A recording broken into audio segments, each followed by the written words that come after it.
At this time, we'll do roll call. Steve Hargraves, absent. Tabitha Trent, absent. Lynn Snyder, here.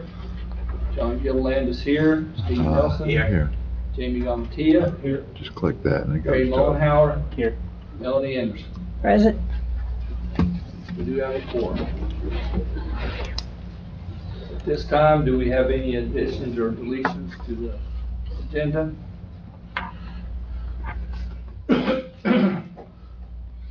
No, sir.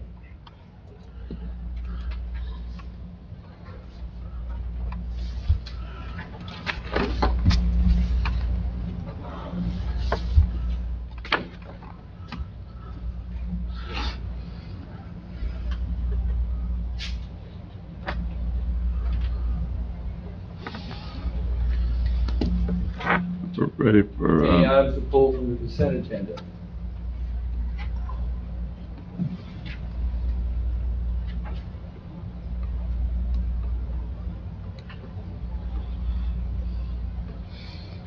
Make a motion to accept the consent agenda as presented.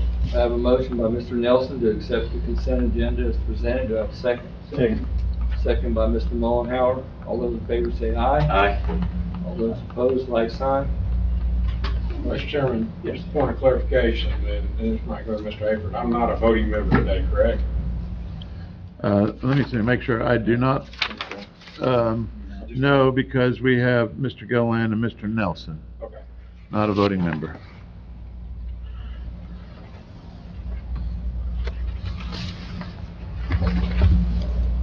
Just drag it down to 27. What number? 27, sir, meeting minutes.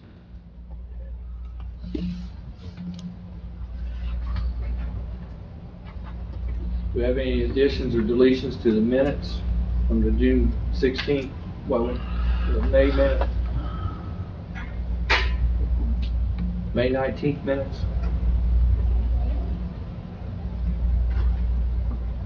Motion to approve the minutes of April 21. May meeting. Yeah. What was it, May 19th? Yes. May 19th, 26. Too many dates on this page. I have a motion by Mr. Mullenhour to accept the minutes. Second. I have a second by Mr. Nelson. All those in favor say aye. Aye. Any opposed, like sign.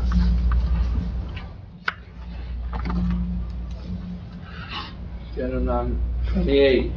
This time, open the meeting, public comments.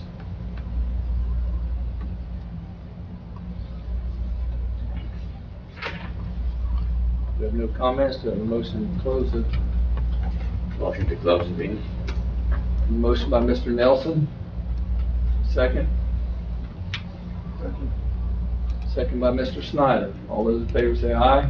Aye. Any opposed, like sign. Motion passes. 29. Finance report. Just go ahead and do it. I can move it down for you.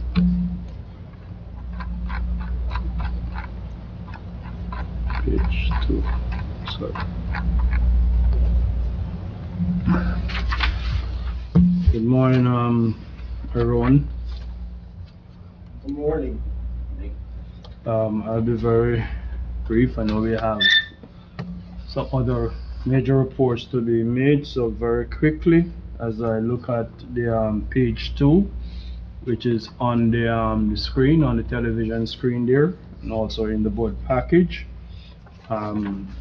Looking through, in terms of the total revenue, we are actually 1.8% or $174,000 ahead of where we are. So we are budgeted to be for the total here to date, in that we are 9.9 million versus $9.7 million. And very interestingly is that on both the water and the sewer, if you look in those two lines going across, cumulatively, we are $147,000 ahead on the water and $22,000 are break even on the sewer. So in terms of the revenue, we are pretty much spot on in terms of what we had established in the budget. On the expense side, last month or the month before, we did a bit of analysis in terms of where we were and what items were yet to be done later in the year. But if we look here, we're seeing that expense to date, 6.5 million versus a budget of 7.3 million or 7.4 million. There's a favorable variance of 861, but with another May, June, July, August, with another 4 months remaining, of course, tend to have a spike in the expenditures in the last 4 months as we seek to close the fiscal year. So I wouldn't say that we are going to end with that level of favorable variance. There's going to be some narrowing as we get closer, right? We have spoke about the restricted revenue. We know we had a huge influx from lakefront and those areas. So in total restricted revenue, we have approximately $2 million, $1,967,000 versus a budget of 403, which that is really accounted for from the water capital connection, the bulk of which was from lakefront. So in terms of the total, and then the non-operating things like depreciation and interest, we are spot on. So the area for us to manage between now and the end of the fiscal year, September, is to basically to have the supervisors and the management here try to navigate between now and the next 4 months for the expenditures so we can land the fiscal year in line with the budget. So in terms of the supporting schedules that are provided, we have graphical representation from sheet 3 around to sheet 16, which we won't go into, but we give some graphical, like for example, if you look here, there's the bar chart, which shows in terms of the same representation of the values, just in a pictorial perspective, how we are doing, the blue being the actuals, the green being the budget, and the purple being the full year. And then there are some other graphical presentation and tabulated things. So if there's any questions as you look through, I will gladly answer any questions that you have, or if you would like to have some time with either myself or Mr. Aford, we will definitely welcome all observation. But this is the finance report in a very nutshell, in a small summary format, that where we are trending as at the 8th month, and we should be in line with the budget as we close the fiscal year. Any questions? So you said there's gonna be some accelerated costs. It is generally expected that between now, when we see this variance, favorable variance, don't get carried away that we will be ending the year with that amount, because normally at the end of the last quarter, it tends to spike as we seek to close the year. So There could be. there could be. There could be some expenses coming up that may or may not be materialized. For instance, depending upon the storm season, you know, there are some expenses that are planned or added in, whether it's diesel, whether it's electricity or repairs, that may or may not happen depending upon the storm deal. But we have to build that in to the budget, and so it may not materialize, if that makes sense. What would that fall under, though? That wouldn't fall under, It's all rolled into the expenses, if you will, that there is a planned amount of diesel fuel to be purchased for the year, or parts and repairs, that type of deal. So it's a small amount, but it does factor into those months. because I'm just, for instance, the wastewater, is 16% Is that because we're behind on repairing there at the wastewater plant? Is that, I don't know how that's categorized. I would have to dig into it to see the specifics, but it could be repairs, not necessarily. I know we're reading her at Habby, that plant. Well, that would be more of a capital expense and a different deal, but if we planned that there was going to be, or I shouldn't say plan, but, you know, for chemical purchases, if the flows haven't been up and they haven't used the chlorine, then the sodium hypochlorite's gonna be lower than what we expected, that type of deal. We'd have to look at specifics to see what makes up that 16%. And to answer anybody else's questions, it's not like there's not the usage of use it or lose it type attitude. If we don't use it, it just gets carried over for the next year, but we still look at projecting forward the expenses for this year. So it will be a way to drive down the budget expenses or planning if it's not used, if that makes sense. Yeah, that would be my question. You know, Yes, this sir. This is gonna affect the budget next year.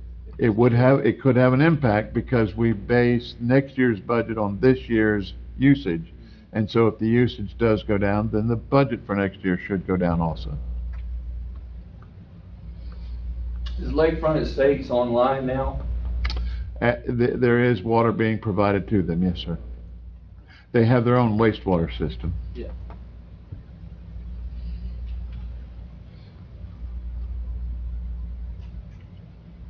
Anybody else have any questions or comments?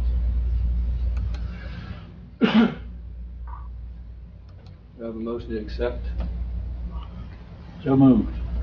Motion by Mr. Mullenhour. Have a second? Second. Second by Mr. Nelson.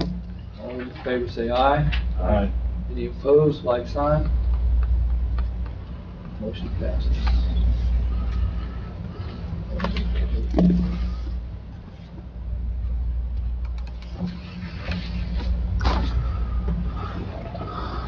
Bill 29?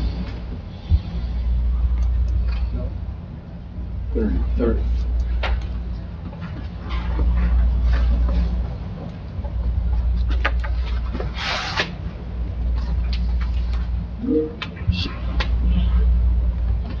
Where is it? Okay. Do what? All right, let's do this thing.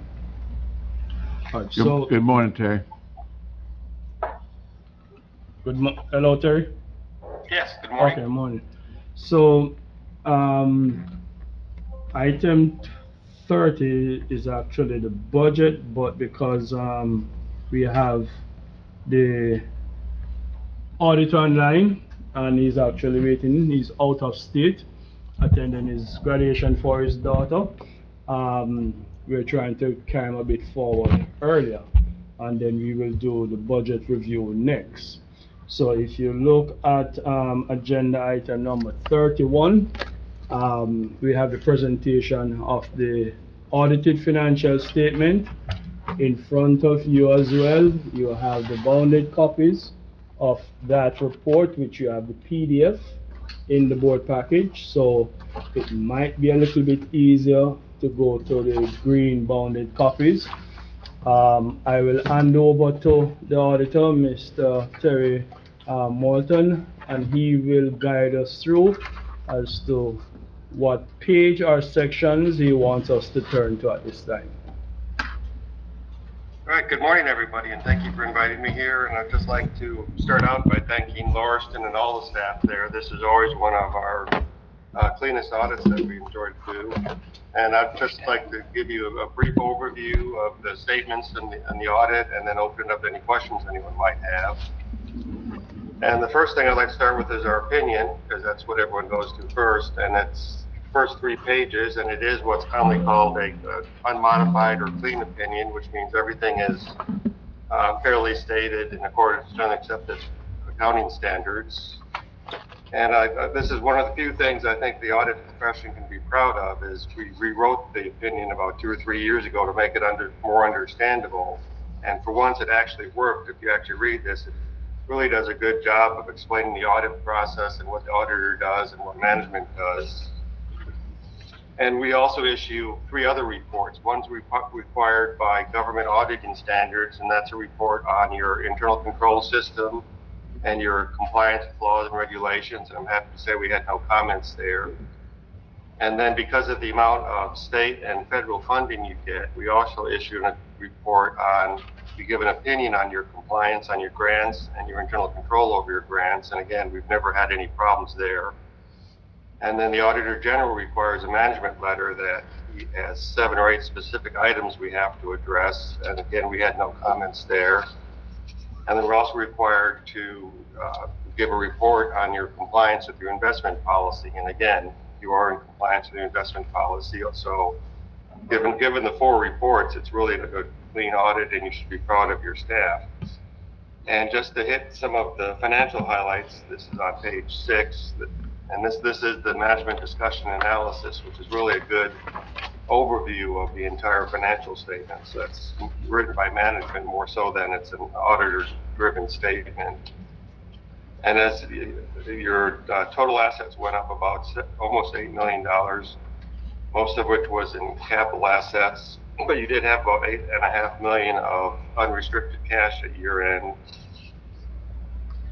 And your available net restricted position increased from 10 million to 11 million, and that's basically the money you have going forward. And then on page 7 is the income statement. And again, your revenues went up, your expense went up a little bit less. Your grants went up about 1.7 million, that's all the capital activity. And your total change in net position went up about $2 million. And as far as there were no new accounting standards this year that affected you, so all these numbers are comparable to prior years, and really we don't expect in the next 2 or 3 years to be any significant changes that would affect you in the accounting standards. So right now I'd just like to open it up if anyone has any questions or comments on the audit.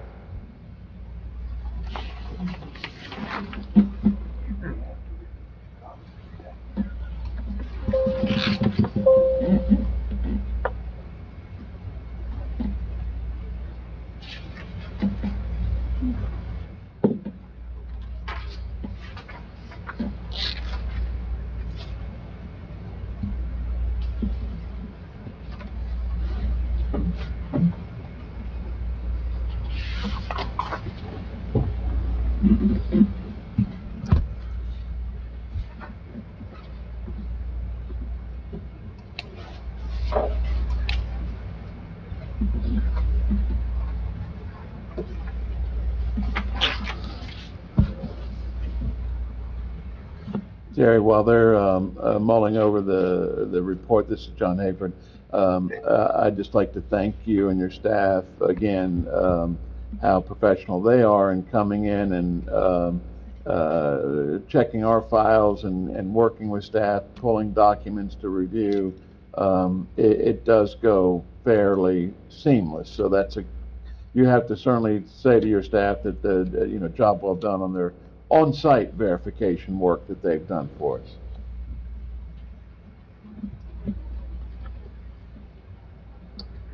Are there any questions? Anybody have any questions?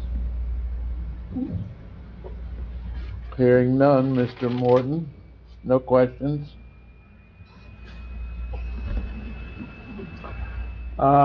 Is there anything from you to us that you'd like to recommend as we move forward?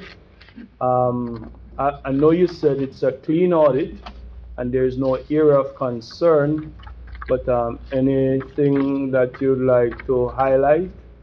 Any special things? Not really. We made 2 or 3 minor recommendations last year, and all of those were implemented fairly seamlessly, and we didn't really have any issues or questions this year whatsoever. Yeah.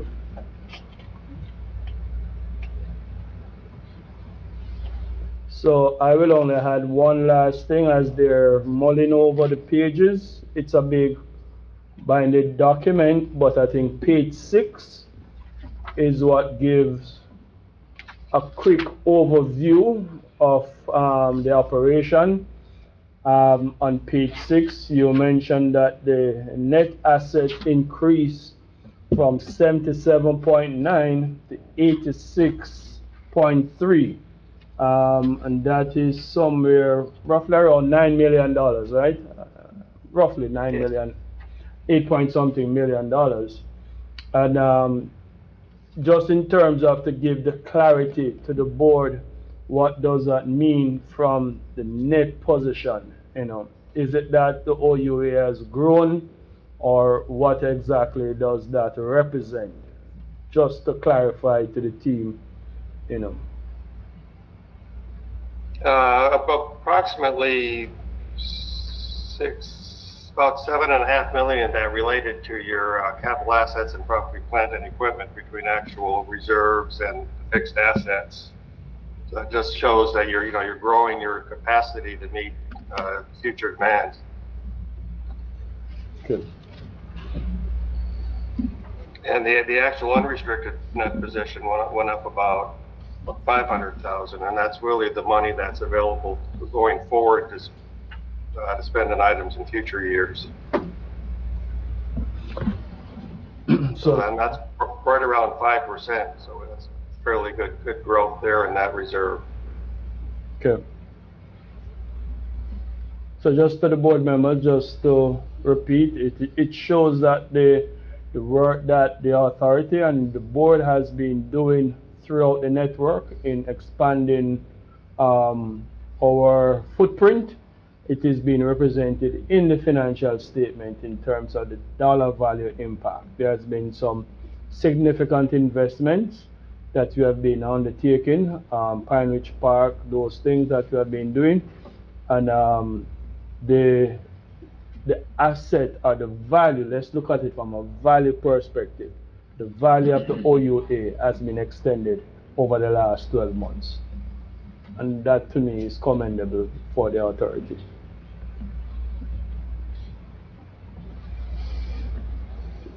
Any other questions? If none, we could move a motion to accept. Okay. Do I have a motion to accept as presented? So moved. There's a motion by Mr. Mullenhour, do I have a second? Second. By Mr. Nelson, all those in favor say aye. Aye. Any opposed, like sign. Motion passes. Thank you. Thank you, Terry. Okay, thank you. Go back to sleep now. Okay, all the best, sir, and thanks again for your support, Bye. right? Yeah. Okay. Agenda item number 30, the preliminary budget review. 29. No, we did 29 already. Okay, what is it? Oh, Si- 30, si- 30, since- 30. We gotta go to 30. Could we just skip to 32 since we just did the audit, please? Okay. And then come back to 30?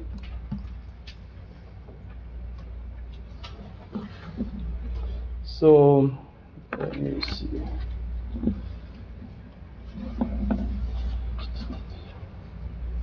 Where is it? 32? Yeah, it's the contract. Oh. Yeah, so 32 is about the contract. So what happened in 2020, the authority did establish an RFP and went to the market to seek a contract for, according to the CCNN, for 3 years, 2020, 2021, 22. It was decided by the board to continue the utilization of the present auditor, who are Nolan, Holt, and Minor, which just made a presentation. The RFP also allows for a 2-year agreement after the first 3 years, which we had done, and then an annual renewal by the board thereafter. So what we are in now is in the window of continue doing annual review, annual approval by the board. So the board has the option, has 3 options. As we look at the agenda, it has 3 options. 3 options. One, we can decide, having just listened to the presentation and having heard what he has stated about the finance and the accounting, the board can, up to 1, can decide to extend the contract to Nolan Holton Minor by 1 more year and continue by annually renewing it, or option number 2, the board may opt to go back to the market and open the an RFP to source audit service and make a selection of the new providers of that service.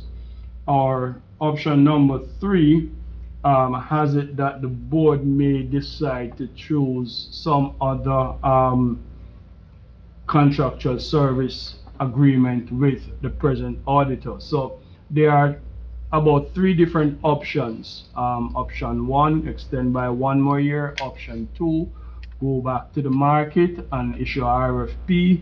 We establish an audit review committee and we rank and come back to the board for approval and acceptance, or the board may decide to guide otherwise. So at this time, the auditor was given a 1-year contract, and therefore his contract has expired with the presentation of this audit.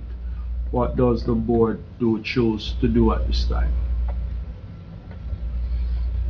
What do you recommend, Larson? We are open, staff is open to any of the suggestions.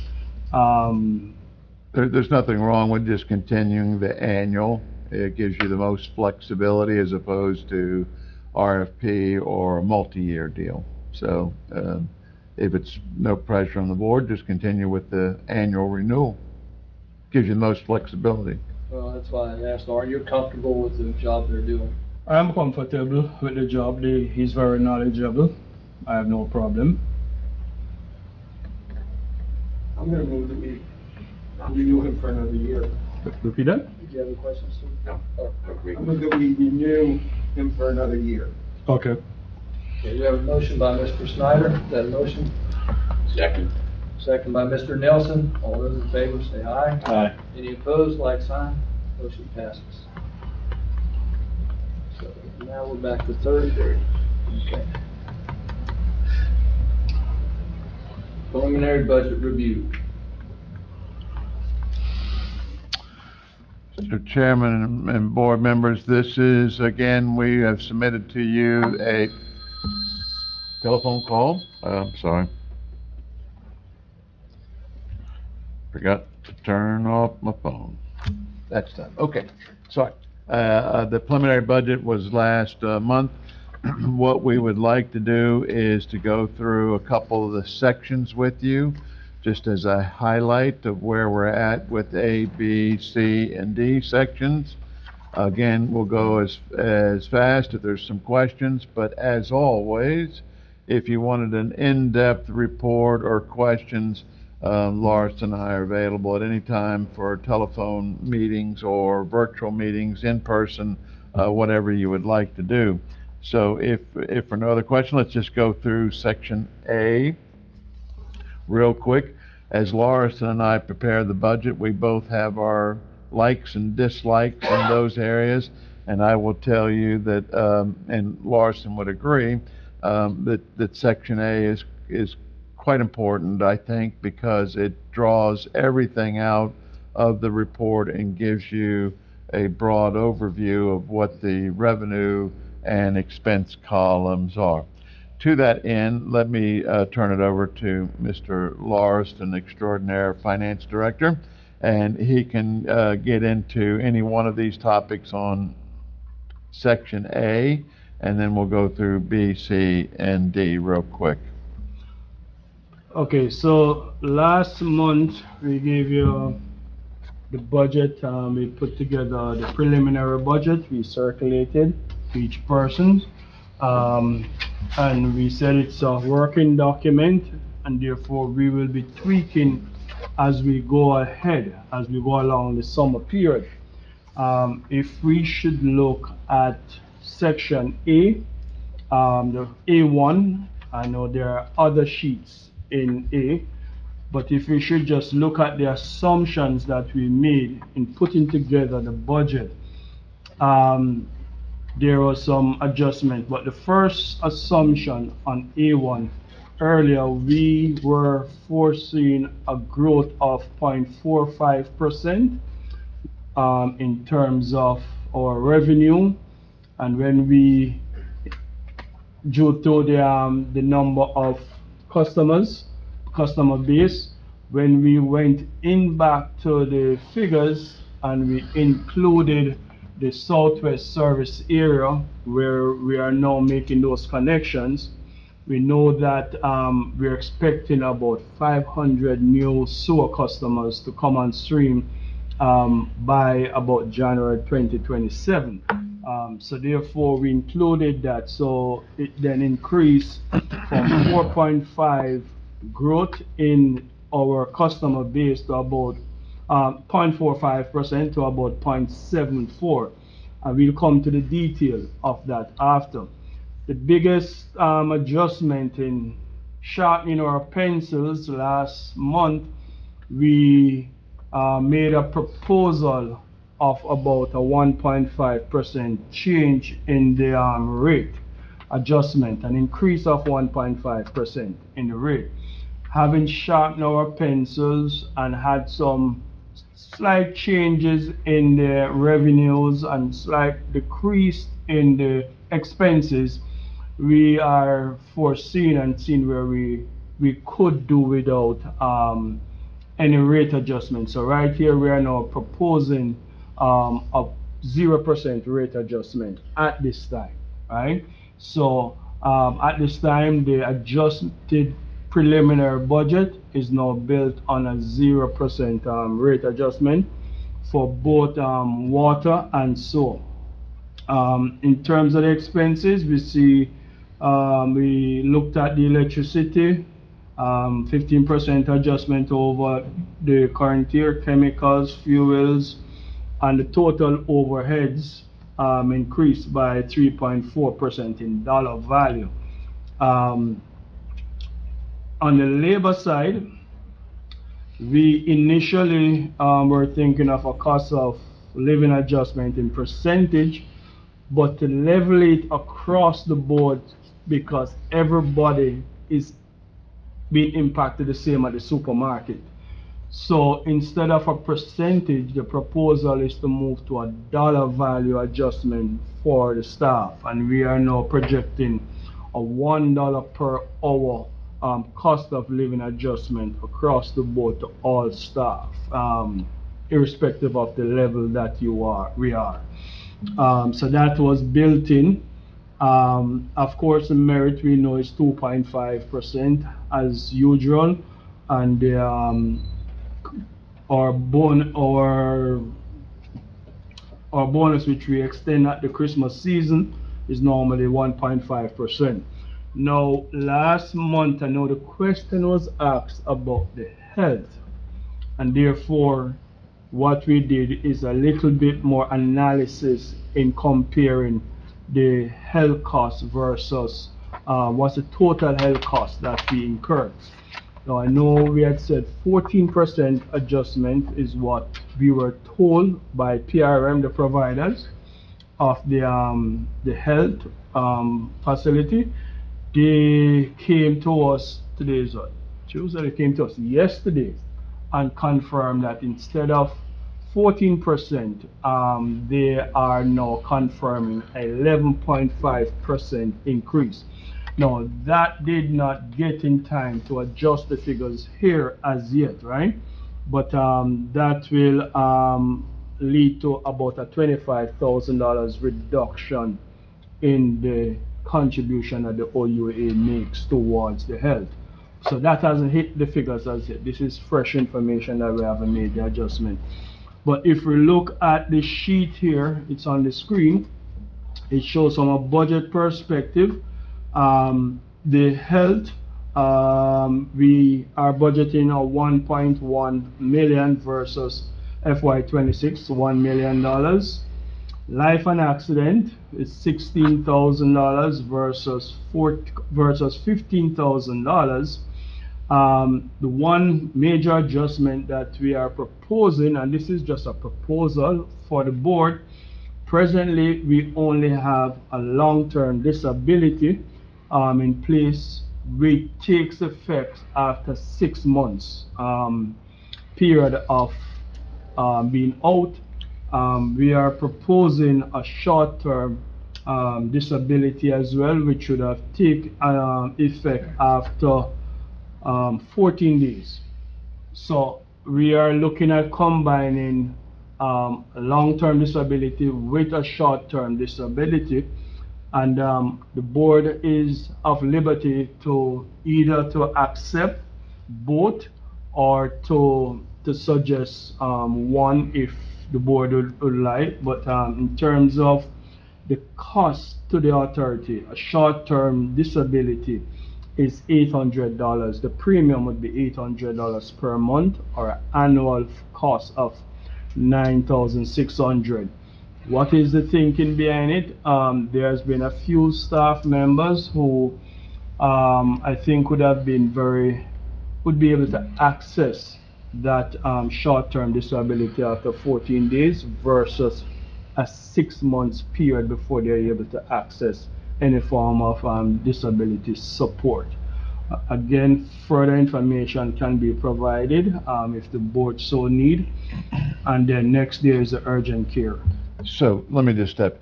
Short-term is an option of purchase by our employees under the cafeteria plan. We have just never supplied it. We've usually done the long-term care program. So they've had, every employee's had the option to purchase it on their own.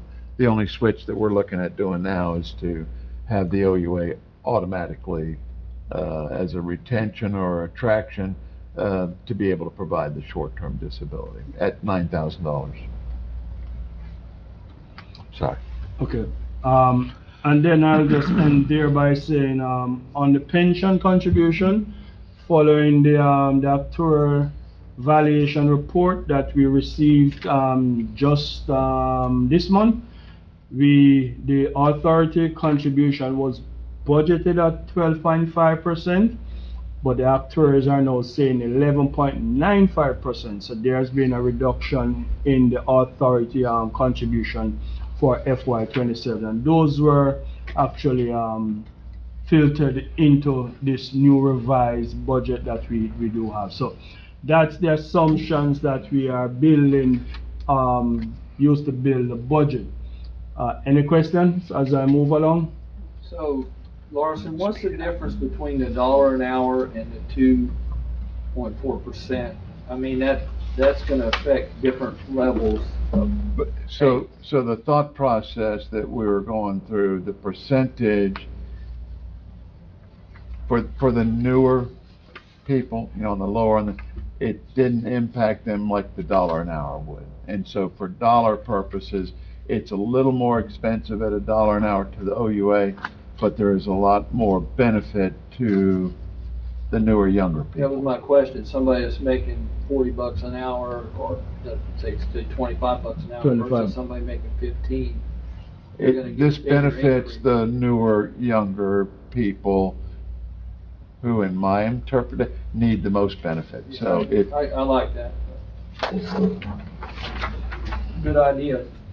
Okay. well, it's what we have to do these days for retention and attracting new people. Anyway, I know Steve's short of time, so move along. B, section B. Okay, section B, very quickly, the revenue, 14.8 million, we show the split. As I said earlier, there's 500 new expected customers on the Southwest service areas that was included, and a minimum of 20 ERC for Lakefront that was built in to now have a $14.8 million.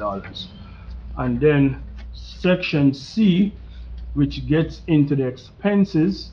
As we looked at the expenses, we made some adjustment, but we were able to counter those increases by the increase in revenues, and of course with the reductions in the health costs of 14% to 11.5, this will further counter whatever increases that we were able to absorb. So on the expense side, there's a detail of sheet C3 in the original folder.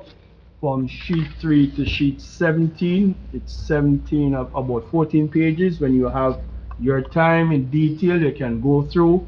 Any questions, we will gladly explain it. We have separated between labor, costs, and overheads, right? And then finally, section D gets into the departmental and the short-term investments. So on the department, we have list D1. In D1 first, the next sheet above. You said D1? Yeah. This one? Yes. So in D1, we have a total for the department of $1.5 million. And we show a breakdown of how that 1.5 million is made up. 250 for the head out for the administrative, 52,000 purchasing a truck for maintenance, and we went down in terms of the water and the wastewater. So that's how we combine the detail of the departmental capital investments, right? And these are what they are proposing. Of course, it is subject to review by the board. And then, of course, D2, which was just above this one, shows in summary again some other capital improvements, again by department, and then we classify major projects and minor projects. We have a listing of the major projects that we foresee, and they are listed there, Treasure Island and the others, and then we have some minor projects, right? So this is just to whet the appetite for you to look through the budget, and any questions to basically to meet with myself or Mr. Aford between now and while he's here. While he's here, right? So just for information, and this is just a summary for information. So any question on the adjustment that you have made that you would like to question, or anything that you think that you'd like to recommend at this time? So am I correct in thinking that we did get money for the AMI? So, as far as the AMI, there are two things pending. The Congressman Franklin's office did include us in a federal ask for money. We won't know about that until way later in the year, if it happens. And then at the state level, there was approval in the budget for AMI, but it hasn't been signed yet, so that's not a given. Okay, I didn't know if that was gonna affect our budget, or how it would affect the budget if it. It would only affect it from the standpoint of capital project-wise, how money is shifted around. Any other question, observation? And clearly at the state level, we'll know that by the next board meeting, whether that was in the budget or not.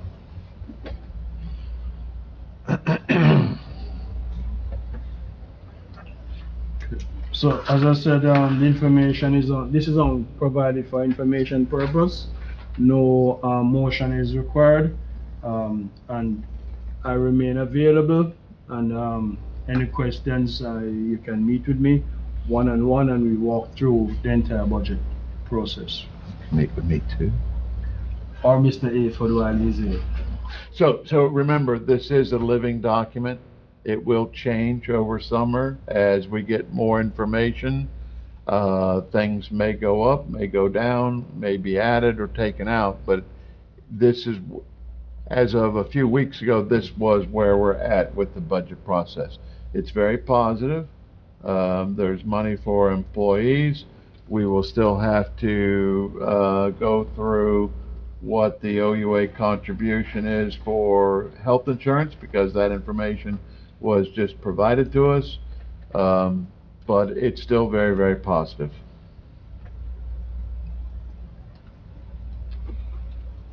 Okay. Mr. Chairman. So we'll dig a little deeper in the rest of it at the next monthly board meeting, but please call us, stop by. We'll go through it in detail if at your request. Okay. Anybody have any more questions? Thank you. Okay, agenda item number 33. So in the budget process, there was a replacement for a vehicle at the wastewater treatment plant. If any of you have been out there, it's kind of spread out. So when you're doing sampling or you have to take parts or what, a motorized vehicle is certainly to the benefit of the operators in doing their jobs. So in replacing the previous vehicle was a used golf cart we bought many years ago that has finally served its useful life. There was in the budget the purchase of a replacement vehicle. Mr. Mullis was tasked with bird dogging this item and getting it through the purchase process.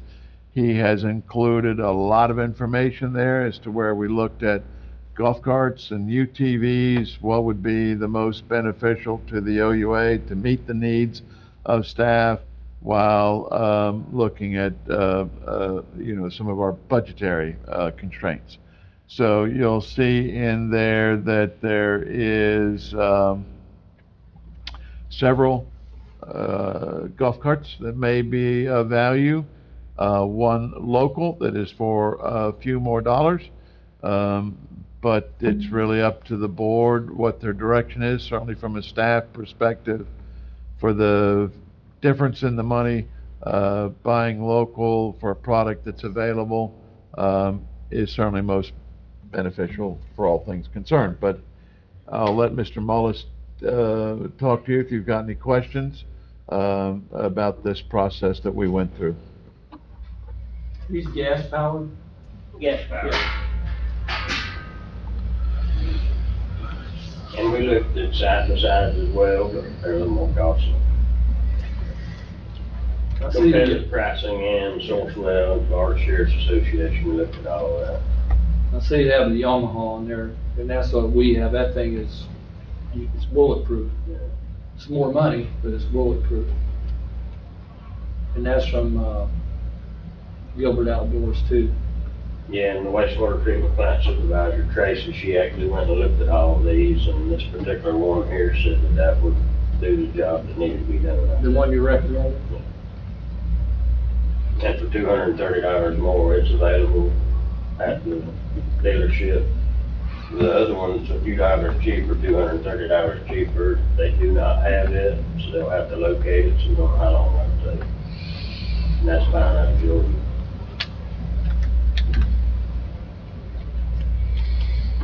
I'm fine with that. I mean, is there, need a motion to accept this, or? We would need a motion to accept the purchase from Gilbert Outdoors in the amount of $99,855.50. Motion second. Motion by Mr. Nelson, a second. Second. Second by Mr. Mullenhour. All those in favor say aye. Aye. Any opposed, like sign. Motion passes. Thank you.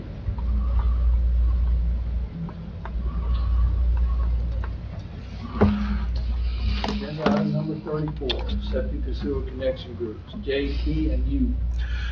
So it's been quite the busy time trying to get through all of these different groups. And you can see out here, this is for on VPS 5, which let me at least share this with you. Well, I thought I was. This is the school board property on Old Dixie. And this is where we have vacuum station 5. And here are all the different, here's all the different groups that we've broken, tried to divide the whole vacuum sewer system into manageable groups that we could deal with. So we're dealing with JT and U. That would be, here is J over to the side here. T is up here along Old Dixie, and then U is On the western edge, I believe. right down here on the end. So these are the three groups that we're talking about that we just recently put out to bid. So, going back to the board package, I thought, here are the bids from Fells, Meeks, and Supreme Roofing.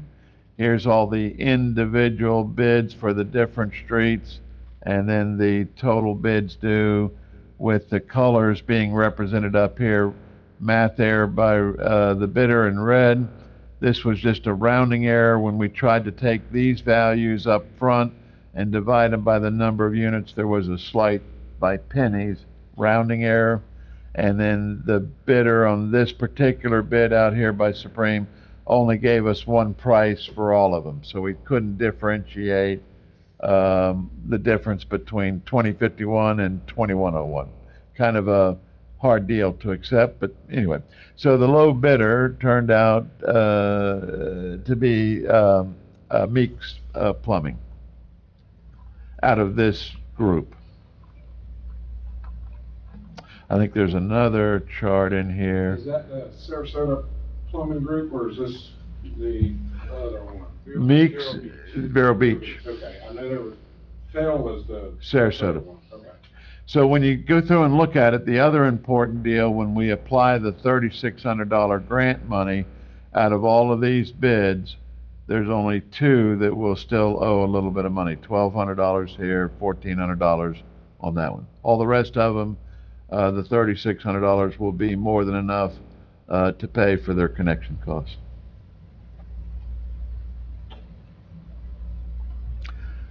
So it would be the staff recommendation to move forward. Let's see, it should be in here. Yeah, let me make this a little bit smaller so it goes through.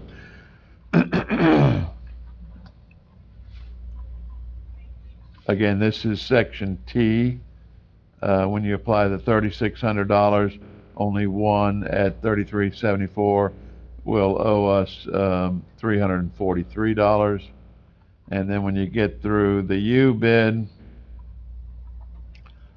there will be two of them that will owe some money. All of the rest of them will be covered by grant monies. So here are the motions that we would like for y'all to consider. Motion one would be to accept the Meeks Plumbing bid for Group J at $69,767.10. And then once the documentation, will issue the notice to award, and then there will be another motion later on that we can move forward with the execution of documents.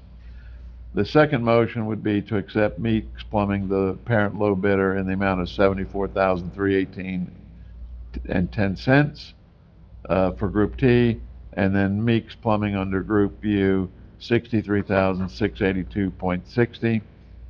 And then the last motion for consideration is that once they get us the necessary documents that are required to meet our vendor qualifications, that we could go ahead and issue the notice to proceed.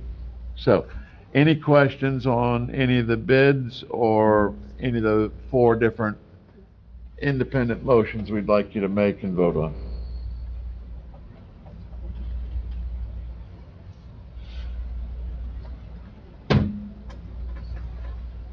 So having two different companies doing this should move things along a lot quicker. We would hope so. Both of the companies are quite large, so hopefully they can bring the appropriate staff. What we're running into right now is we're getting a whole lot of bids in and approval, but what's holding us up is the issuance of building permits. They're quite busy over at the county. We just got the first group of permits issued so we can actually get started with this process in the field. We've had our guys, Greg has been working through them, with them, about once it starts up what has to happen, whether there's written documentation, pictures, that we can call in the inspectors. We're ready and eager to get started and trying to take advantage of this dry weather while we've got it. How long is it taking to get a building permit? Sir? How long is it taking to get a building permit? I'm going to say it's probably been at least 3 or 4 weeks.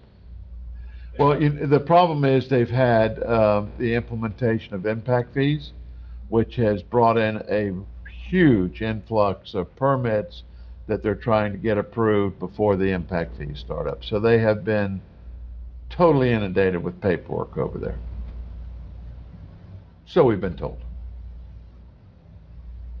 We just gotta work through it. They need to get it done, and they are quite busy, and we're working with them to try to get there.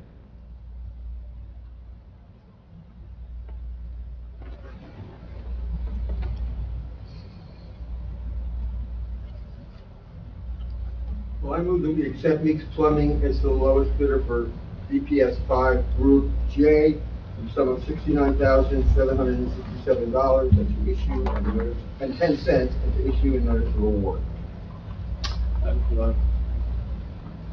I'll second A that. motion by Mr. Snyder and a second by Mr. Mullenhour. All those in favor say aye. Aye. Any opposed, like sign. Another motion. I move that we accept Meeks Plumbing as the lowest bidder for VPS Group T, 19 connections for the sum of $74,318.10, and to issue a notice of award. A motion by Mr. Snyder, I'll second that. second by Mr. Mullenhour. All those in favor say aye. Aye. Any opposed, like sign. Motion passes. I move to accept Meeks Plumbing as the lowest bidder for VPS 5 Group U, 12 connections for the sum of $63,682.60, and to issue a notice of award. I have a motion by Mr. Snyder, I'll second that. second by Mr. Mullenhour. All those in favor say aye. Aye. Any opposed, like sign. Move, once Meeks Plumbing has submitted the appropriate documents, that the board approve the issue of those documents. Motion by Mr. Snyder, I'll second it. second by Mr. Mullenhour. All those in favor say aye. Any opposed, like sign. So, since you're well-versed, what have you done? Click right there. So, we got two more that we ended up bidding out. Trying to keep everybody total, and these groups got even bigger. So you got groups Z and AA, and again,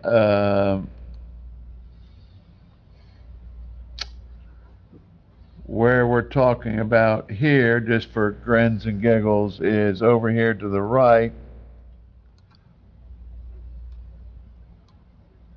Let me blow this up a little more so even I can see it in my poor eyesight. Here is Z and AA. This is Old Dixie, Eagle Bay here. That's these two roads here, Z and AA. So we moved a little bit from the eastward from the vacuum station. So that being said, we have these two groups in your board package. Group Z was the first one bid. You can see in detail in your report, there were 30 units bid, and the low bid came in at by Fell Safe Water System. This is the one that's on the west coast of Florida, at $107,458. That's a big spread. Sir? That's a big spread, 271,000? Yes, but again, this is the group out of Miami, and all they did is give us one bid for, the same bid for all units. They didn't come up and do their ground truthing, if you will, to look at the different units and come up with a price. If we apply the 3,600 out of these 30 units, you can see that there are 4 of them that will end up owing us a little money at the end of the day. Or they have the option to pay it. Or they owe us money, so they pay it up front or they do a payment plan, but, you know, everybody's different. But one way or another, they will either owe us $153, which I assume they will just come in and pay. These other ones, they may pay it in full because they don't want to have that payment plan. Don't know. Is that just because maybe the distance from the connection to the street connection, is that why there's such a big discrepancies on a few of these. So you have to go site by site. It might be that they have a circular driveway and you gotta cross it twice. It might be that they have pavers instead of gravel or something. So it's all site specific, but it could be distance from the septic tank to the street, could be driveways, could be lots of things. We'd have to look at each specific one as to why that difference. Sometimes they have two septic tanks. So on a few of these houses, there's two septic tanks. So that's going to increase. So when we apply the 3,600, you'll see that there's 4 of them left. Then when we look at AA, same type of deal. There's 24 houses on this bid. Same type of deal. There's some minor discrepancies, but the low bid came in at 93,507 by Fell Safe Water System. I will tell you that at the completion of each one of these bids, they both asked for the details. They go back and look at what the other one bid and bid accordingly the next time around. So it's between the two, they do some trading off. So when you look at the $3,600 application, you can see there's quite a bit more here. I say quite a bit more, 6 rather than 4, but it's a smaller group too of only 24 that will owe us some money, either cash, check, or account. So the same kind of group of motions, approving accepting the bid from Fail Safe Water Systems on 2 accounts, and then once they provided us the appropriate documentation that we could issue the notice to proceed. I'll take any questions, or Greg, who is doing the lion's share of the work on this with the consultants to get the mapping done, can answer any questions. Otherwise, these 3 motions are up for the board consideration. Okay, I'll move to accept Fell Safe Water Systems as the lowest bidder for VPS 5 Group Z, 30 connections for the sum of $108,867.90, and to issue a notice of award. I have a motion by Mr. Snyder, Second. second by Mr. Mullenhour. All those in favor say aye. Aye. Any opposed, like sign. I move to accept Fell Safe Water Systems as the lowest bidder for VPS 5 Group AA, 24 connections for the sum of $93,543.08, and to issue a notice of award. I have a motion by Mr. Snyder, Second. second by Mr. Mullenhour. All those in favor say aye. Aye. Any opposed, like sign. Make a motion to, once Fell Safe Water Systems has submitted the appropriate documents, to issue the notice to proceed.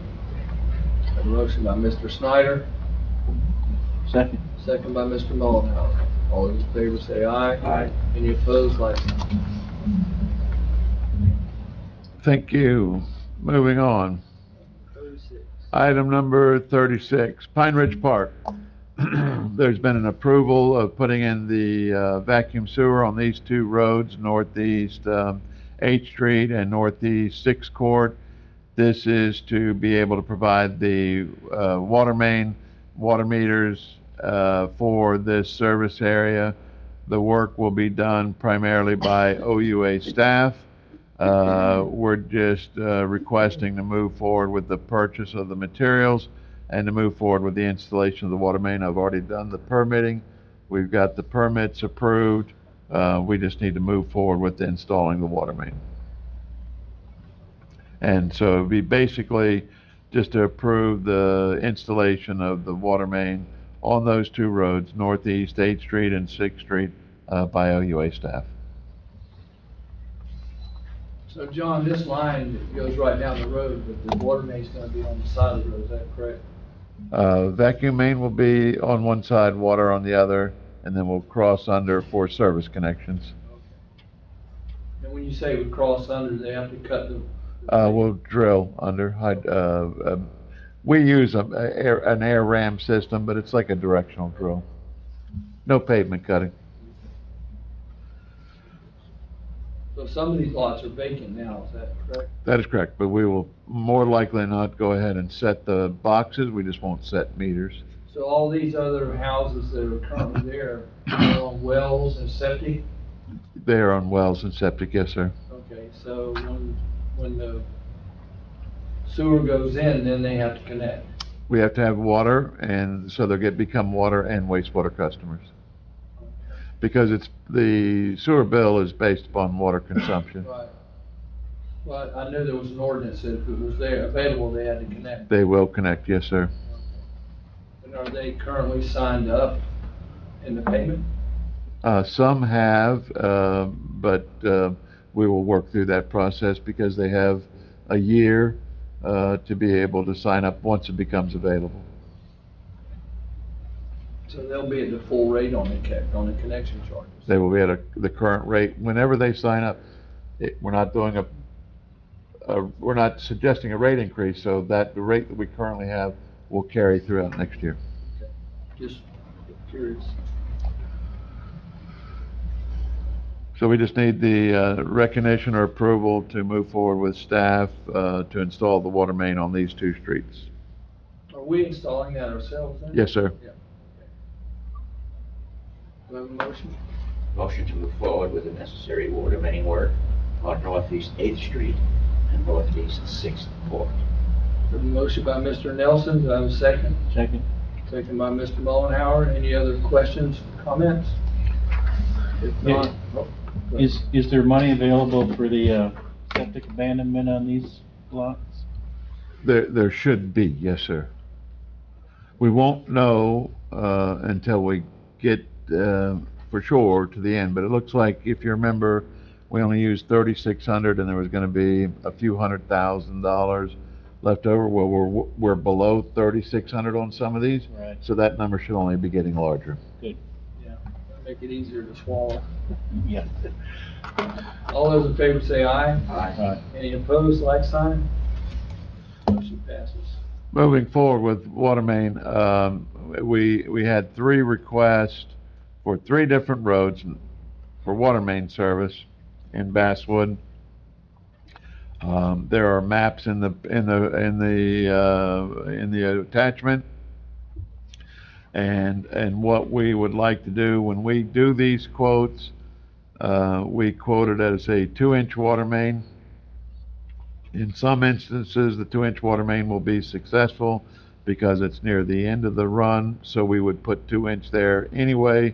If they're near the beginning of the run off of 36th Street, we could put in 2-inch, but as soon as we put in 2-inch, more people want water, and then we got to go back and put in a 6-inch water main to serve those further extending outward from 36th Street. So we will accept the 2-inch bids, but then we will, on our dime, go in and put in 6-inch water main, just because we would be prepared for extending it should there be other extensions needed in the future.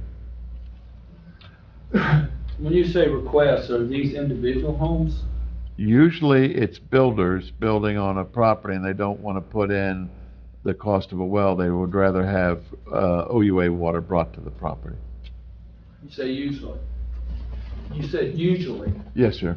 so that applies to these? 2 of them, I believe, are builders. Okay. So these would be single homes? These 3 cases are single individual family homes. Yes, sir.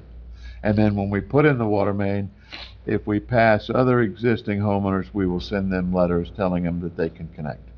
Mandatory connection.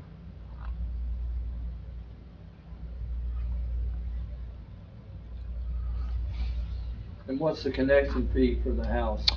I believe they have $3,387. They work with it every day. I know the capital connection charge is around $1,900, and then the water meter, the service line is the rest. So about $1,400, I think. So this will help with fire safety down those individual. So whenever we stop the 6-inch water main, there will be a fire hydrant installed there, and we stop at about 500 feet from the terminal end, as far north or south. and run 2-inch the rest of the way, because what we were operating under, that each individual home has to be within 500 feet of a hydrant to maximize their fire service protection.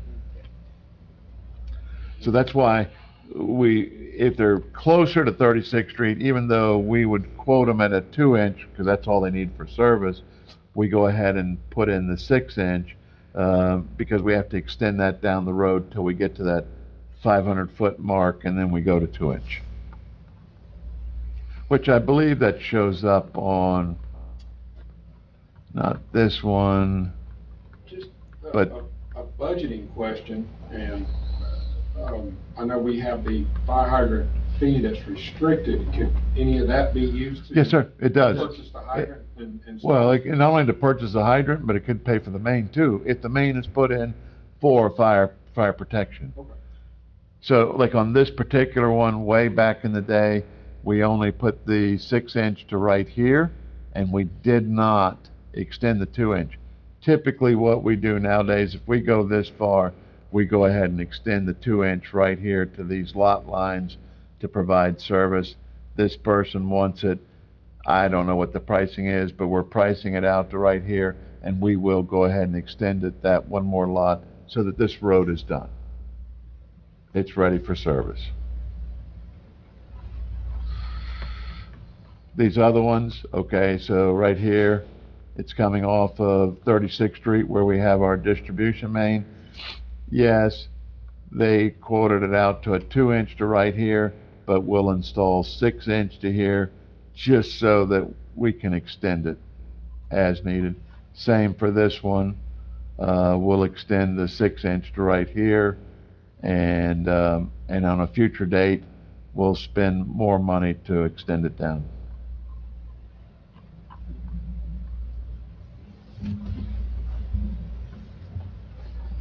So the idea is we would like to extend the 6-inch water main down to 3534 Northwest 19th and 3671 21st Avenue, and then extend the 2-inch water main all the way to the northern end of this road to serve 3896 Northwest 26th Avenue. And the pricing is described up here. I will tell you that the bulk of this money is going to be recovered in either outright purchasing of the 2-inch water main or water service connections from other people. And since we're going to, it's always a board option, I will tell you this. It's always the board option, knowing that we're going to get other people to connect, that, I mean, the policy is developers pay for line extensions, right? That's what our policy and procedure is. That's what we've done here. But there's always going to be the question of can the new people that connect help to defer that? And generally we say no, because it's a developer option required for the extension. But it could always be considered.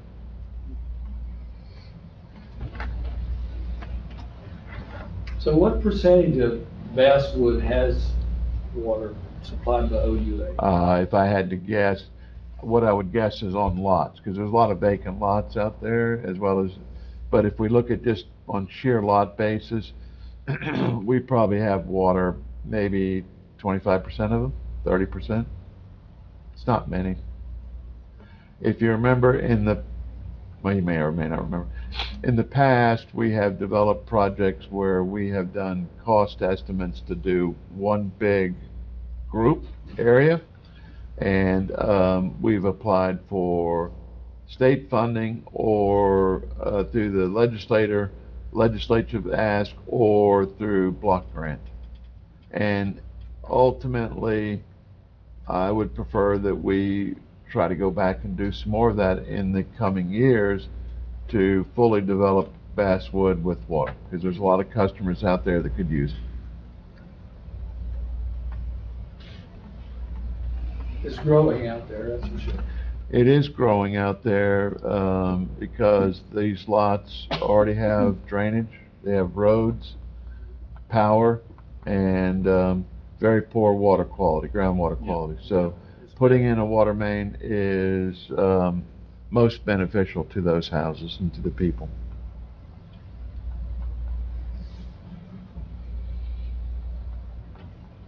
So again, staff perspective, getting this started. Yes, every little bit helps, and certainly from a staff perspective, we would hope that the board would see these 3 projects while it's crawling. We're not walking, but we got to start somewhere. So yes, it is certainly recommended that we approve these 3 installations. Do you have a motion? Motion is stated. Motion by Mr. Nelson. Do I have a second? Second. Second by Mr. Mullenhour. Any further discussion or questions? If not, all those in favor say aye. Aye. Any opposed, like sign. Thank you. So, we have, the state has finally approached us about the State Road 710 extension. There's multiple diagrams in your board package. They do have a taking offer for this little clip of our property out at the groundwater plant. It's right here on the corner of the property. The task typically would be that they would take out the fencing and replace new fencing along the right-of-way. What we really need to know is what the state is asking, that they have a offer of $31,000, or they would even go so far as to ask if you would just donate the property to the state. But anyway, that's where we're at as to whether the board is receptive to this taking offer that they are getting into, and if they are, then we as staff will work through with them to get it to the appropriate step, whether it's 31,000 or a guarantee that they're replacing the fencing, no damage to the OUA. It is where we're at. Again, in your board package, you can see here is the intended route. That little taking is right here on this corner. Well, you know what? I guess, let me see. I guess the drawing didn't get in here that I thought was going to be in. I think it's before that. It's prior to that. Calculation on mine. Well, this electronic copy looks like it had somebody put in the same drawing twice. But that one, I mean, to talk over that, I don't mind that one. Okay. There was another one showing the actual roadway, and it didn't make it into. Mine is right before the pictures. Okay, let me see if we go down. You're looking for this one, right? It shows the overlay with the. Oh, yep, okay, It's right so before the page with the pictures on. that must be in their package. I had it as a separate deal.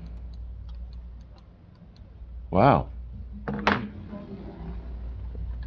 I got a crazy agenda item here. It just keeps repeating the same thing. Or I'm not doing well with my broken arm.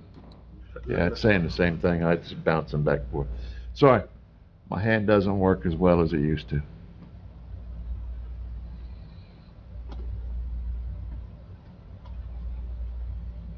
There it is. That's it's sort of, but you can see it going down a little bit more. Right down here at the bottom is where they just barely clip our property. And I'm talking, it is a dinky little clip. Okay.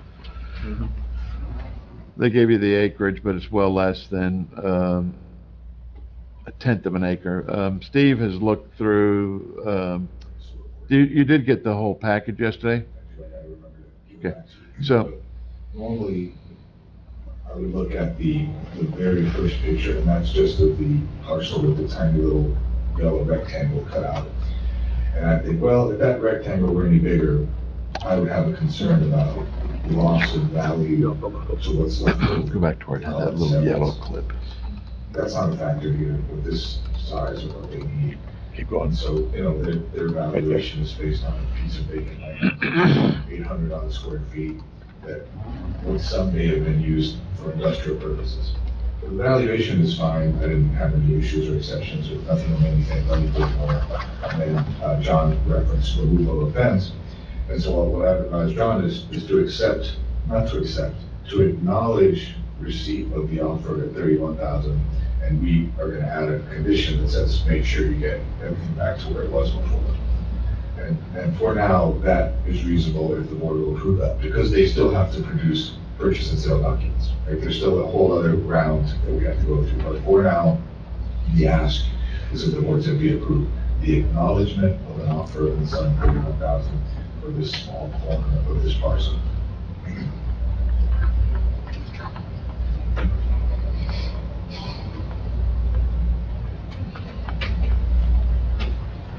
Or would it need to be a motion just to acknowledge? That would do it, Mr. Snyder. Just a motion to acknowledge receipt of an FDOT offer. But would it be with that one condition then? As conditioned by you. I'll make that motion. I have a motion by Mr. Snyder, Second. second by Mr. Nelson.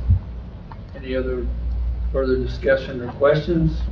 If not, all those in favor say aye. Aye. All those opposed, like sign.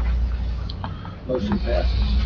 Well, that's gonna change things. So moving on to 39, you can clip it right down there at the bottom. Last month, we brought the modification to the policies and procedures resolution that was going to add the construction payment plan. And if you remember, the construction payment plan was missing an acknowledgement of the application fee. So we asked that it just would get tabled and brought back to the corrected version back to the board for full consideration today. So you'll see in your board package the way the addendum or the resolution is written now, and what we would like the consideration of. The current resolution does talk about new construction is not a viable alternative, if you will, for a payment plan. But I would ask that because we're adding construction into the third payment plan, that language has to come out. And even for option A, new service, that could be new service for an existing residential or commercial establishment, or it could be for new construction. But at any way we look at it, we will be getting our money back from them for the capital connection charges and installation, as well as the monthly payment. B is for not changing. It is for folks that have a high bill for some reason, broken water main. That is remaining same. The new one is C. This was promulgated because of Project 2, the Southwest Service Area, where we were installing service lines and funding some of that construction. So that was at a not to exceed 60 months, a slightly higher interest rate, 3.5, 10% down, but it has to reach a minimum $40 per month payment, and this is the processing administrative charge at $75. So here are the changes, all in red, bringing it about to board for any discussion and question. If, based on what the board decides today, we will schedule a public hearing next month and bring the modified resolution back to the board for consideration. So, This goes back to your and I discussion last week about new construction should pay in full and should not be eligible for a payment plan. that would be under the Group A, where the discussion was under new construction. Could they have rolled that into their construction loan that they have, or mortgage, or out-of-pocket expense as opposed to the OUA funding it. Yes, sir. And as I remember back when we kept extending the original 25% instead of the full amount for the hookup, is when it was my opinion that if we kept doing this, and we kept rolling this forward and giving everybody opportunity, that new construction, new homes, new businesses should not be eligible for that. That they should be prepared to pay the full cost. Because now we're looking at the county has implemented an impact fee. Because Yes. we're gonna have a lot of expenses going forward. And that was part of the reason that we increased the hookup fees, was to have funds for new construction, new projects. And if we keep kicking this can down the road, when is it gonna stop? When do people realize that they're gonna build a new home, they're gonna build a business, that they need to incorporate the cost of the water and sewer in their project? So keep in mind the big difference between impact fees and ours. Impact fees, whether it's for a fire station, stormwater, traffic, is all for collecting money for some future project to meet those impacts when they happen. Ours is slightly different. We have to have capacity at our treatment plant before we can allow new construction. So we have to go out and build the treatment plant before the need is there. So really what our capital connection charges are for are not for some future expense, but to help pay down on debt that we already have. So the benefit of getting people connected, and even if they do time payment on their capital connection charges, that's fine. We've already spent that money, but every month, the base charge has a small element in that base charge for annual debt service payments. So the more people we can get online and using it and paying their capital connection charges, our debt can be paid down quicker. Now typically, we do put the money in a restricted account.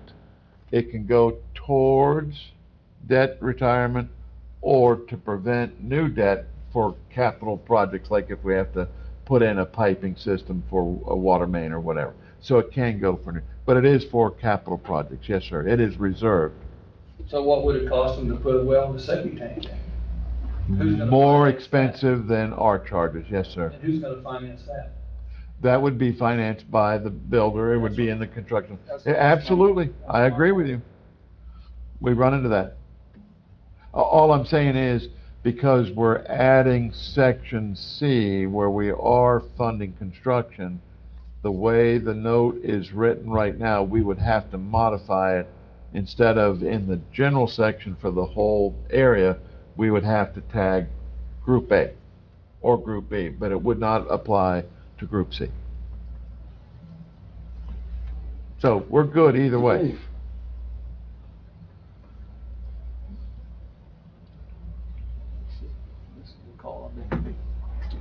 I got a question, and it's not, and I might be just looking at it from simplistic. Right there where your cursor is in that paragraph. Okay. It basically says if you miss a payment or something, it becomes, there's a fee, and then everything becomes due right then, basically. Am I reading that right? That is correct. Wouldn't that now go back up to Plan B for a high bill? Is it circular? I guess I'm asking, is it circular at that point if you do that? If you look at B, I believe the high bill is only for leaks and, that type of deal. Not missing a payment on your A or C bill that then would go to B. Okay. Well, like I said, I was just reading it and it just looked circular to me that soon as you tell me, oh, you missed a payment, now you owe us $15,000, I want to go to option B, I got a lower interest rate, so yeah, we've got a deal. Yeah, no, these are typically for a line break, something of that nature, where they're gone up north and they have 100,000 gallons go through their meter. They've got this huge bill and they want time to pay it. Okay. And we could specifically say that the high bill is due to usage or something, as opposed to messing up on A and C and having, the total on your bill. Yes, sir. We could add that clarification.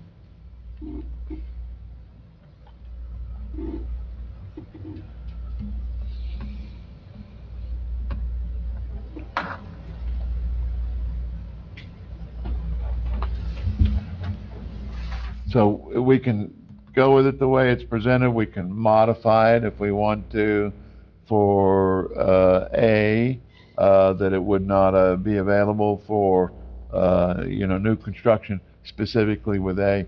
Whatever the board's direction is today, we will bring that back next month at a public hearing. Let me ask you a question, just for okay, we just discussed what you want to do on Basswood. Extend that 2-inch up there. And Yes, sir. Once it's all in place, give them the option. Would those customers fall under A or C here? So there, they would fall under A for new service, but for Basswood specifically, because you mentioned Basswood, all three of those are prepaid.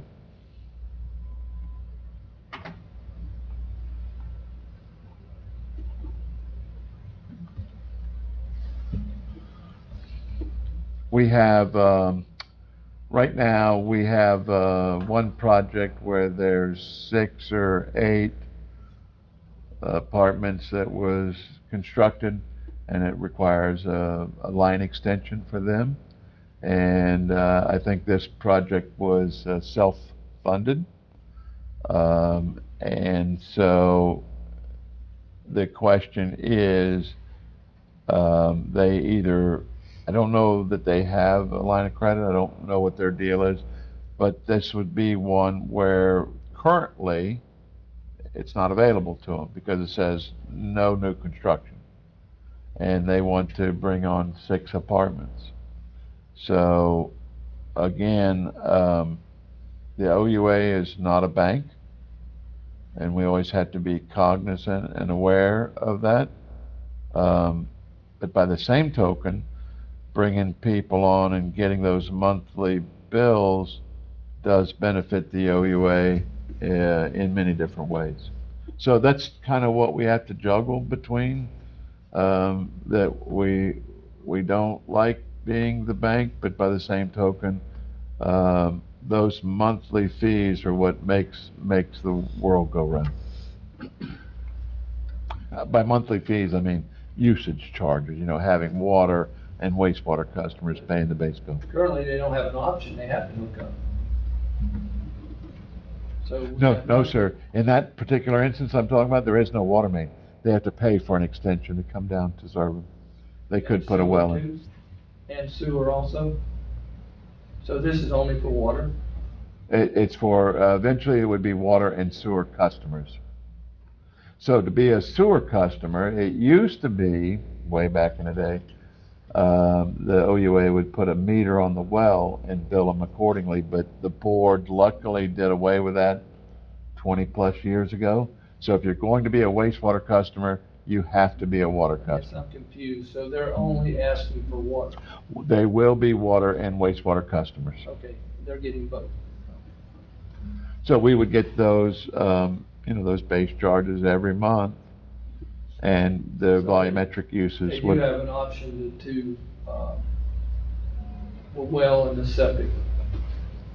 Not in that particular case, they do not, because of gravity They will sewer. be- What I'm saying is, they have to be a customer because of where they're at. They will have to be a customer. Yes, Gravity sir. sewer is available there? Gravity sewer is Oh, okay. available in that particular instance.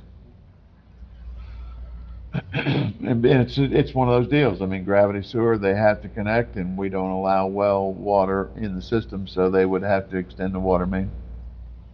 I don't think we should be responsible for poor planning, in my mind. If they were there and they knew they had to hook up ahead of time. Well, it's real simple. Either it's not available for new construction or not. It doesn't really matter what the reasoning. That's what we have. All I'm saying is we have to, because we added C for construction, we have to modify it that the no new construction is only for Plan A. as opposed to where it is right now. It's just in general, it says, no payment plans for new construction. We have to modify it, one way or another, has to be modified, either taken out or specifically for Plan A.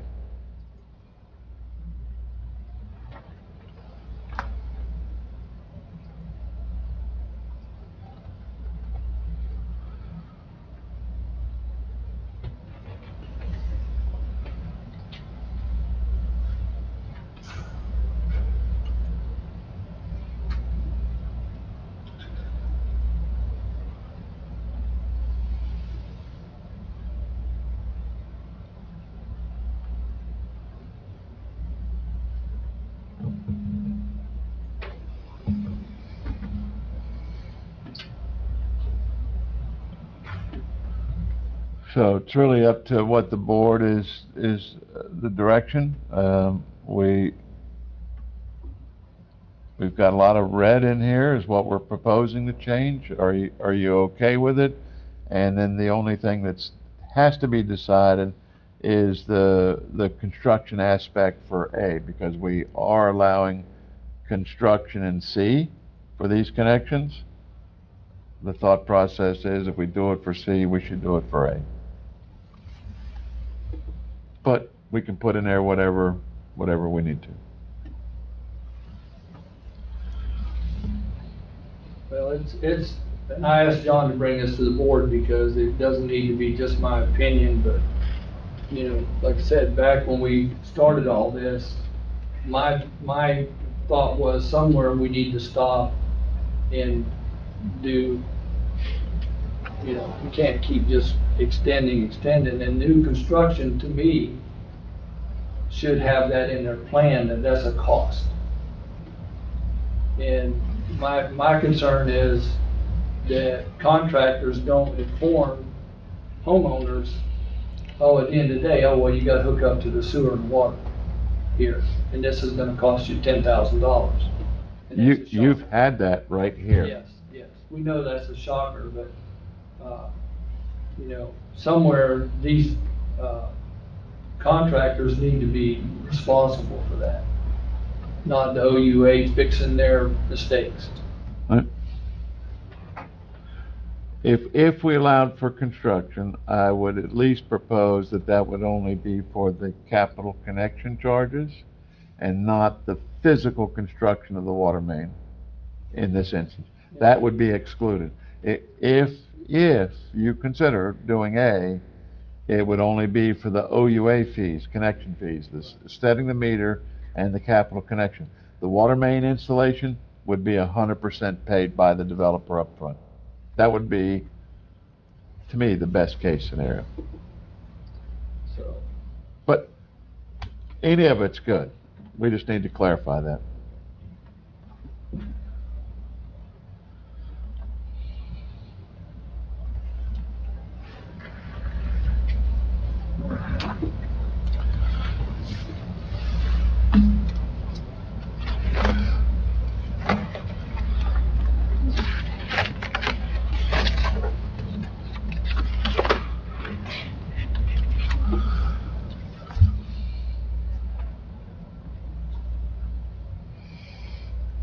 So if y'all are good with all the other stuff, just give me direction on A, please.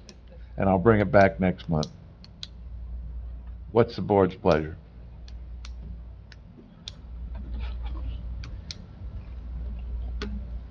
I like your idea.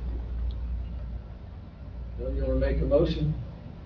Well, just give us direction which way you want to go.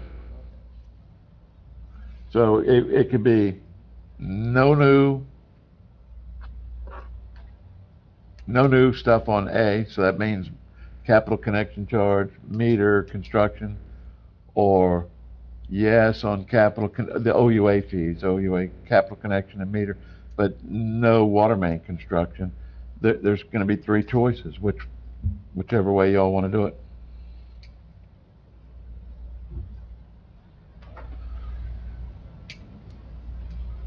And the way it is now, where there would be no changes, it says no new construction, so we would just apply that to A only.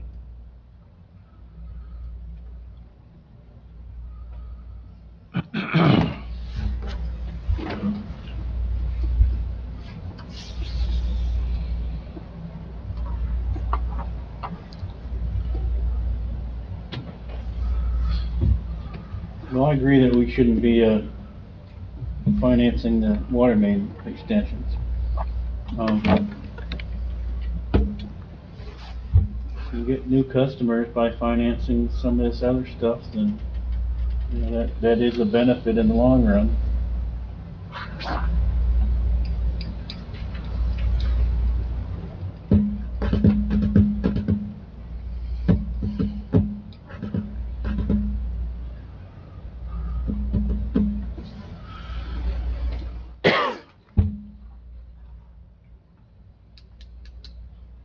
We should probably clarify that no water main installations under A. So you're saying no, but the capital connection charges installation could be under A? Just the water main construction is not doable.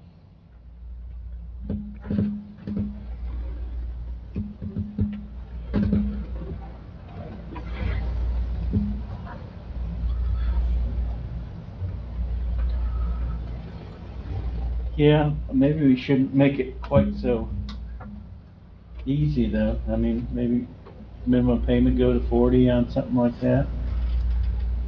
But I don't know.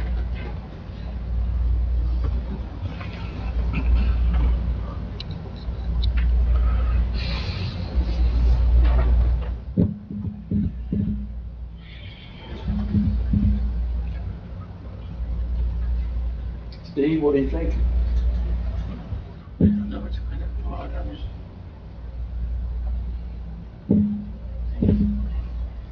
Can't give it away. I mean, Well, you're not giving it away. They will pay their fair share, but the problem is,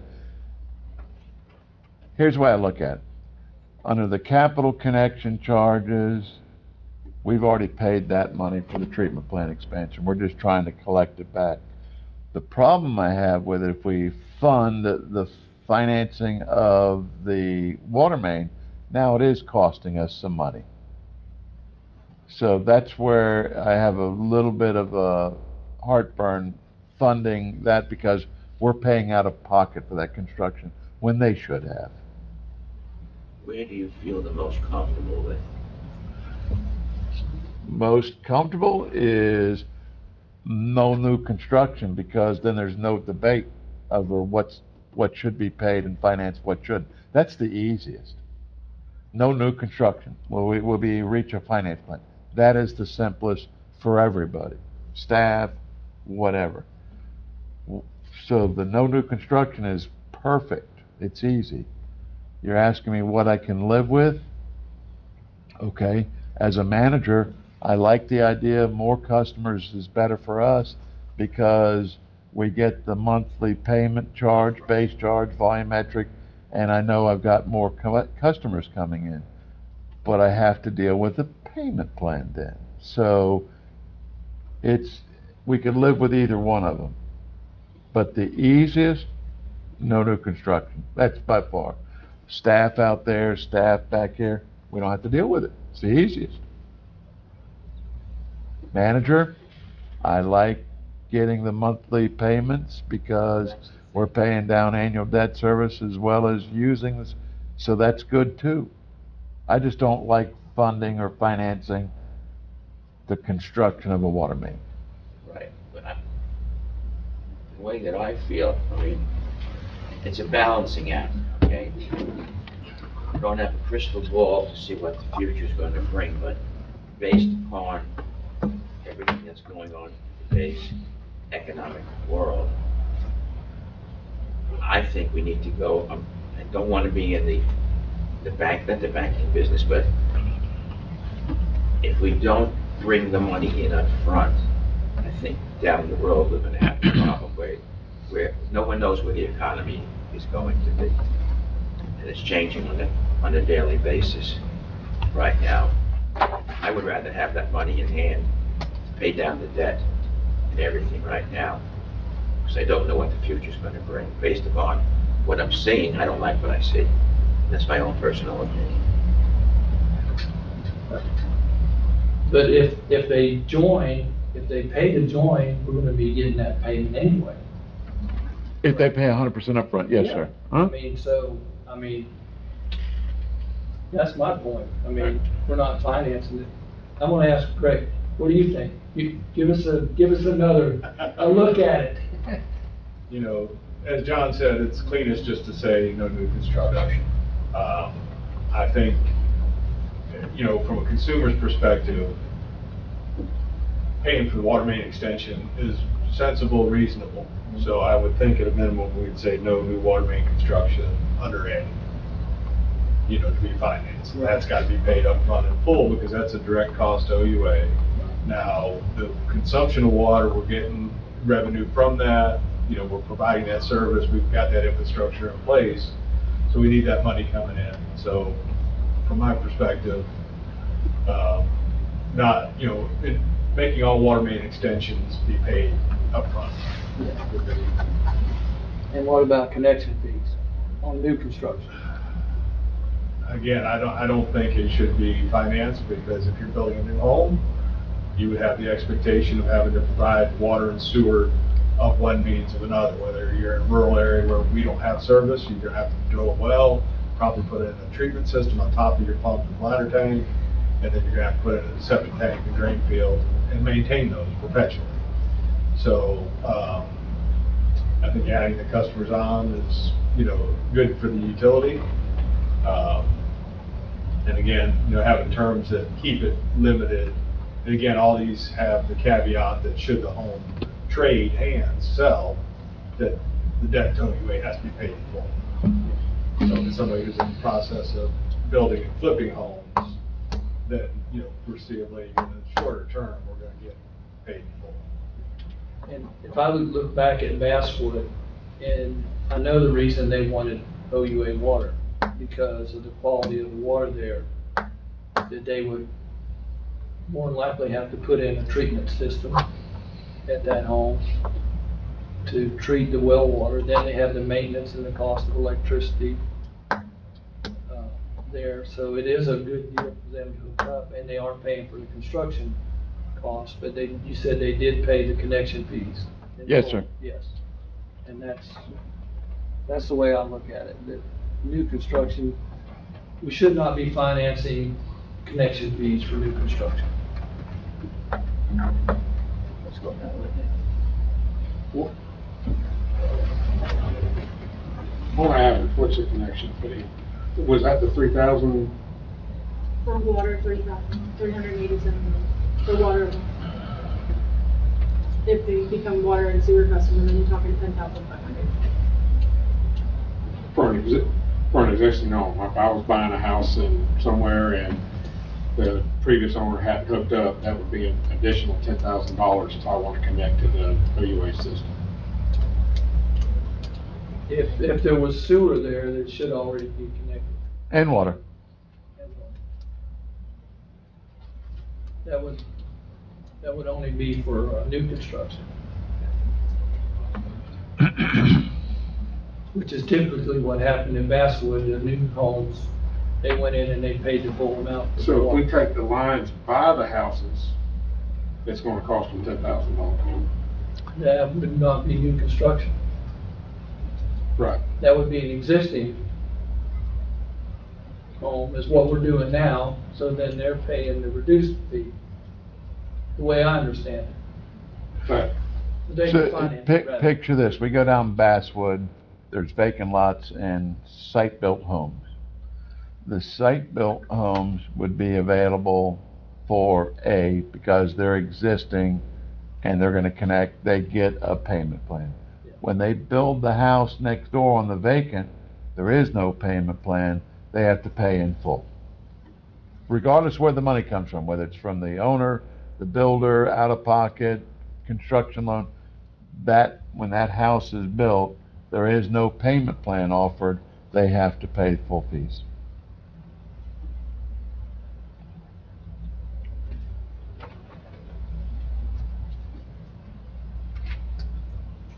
If you're a contractor, don't you factor that in?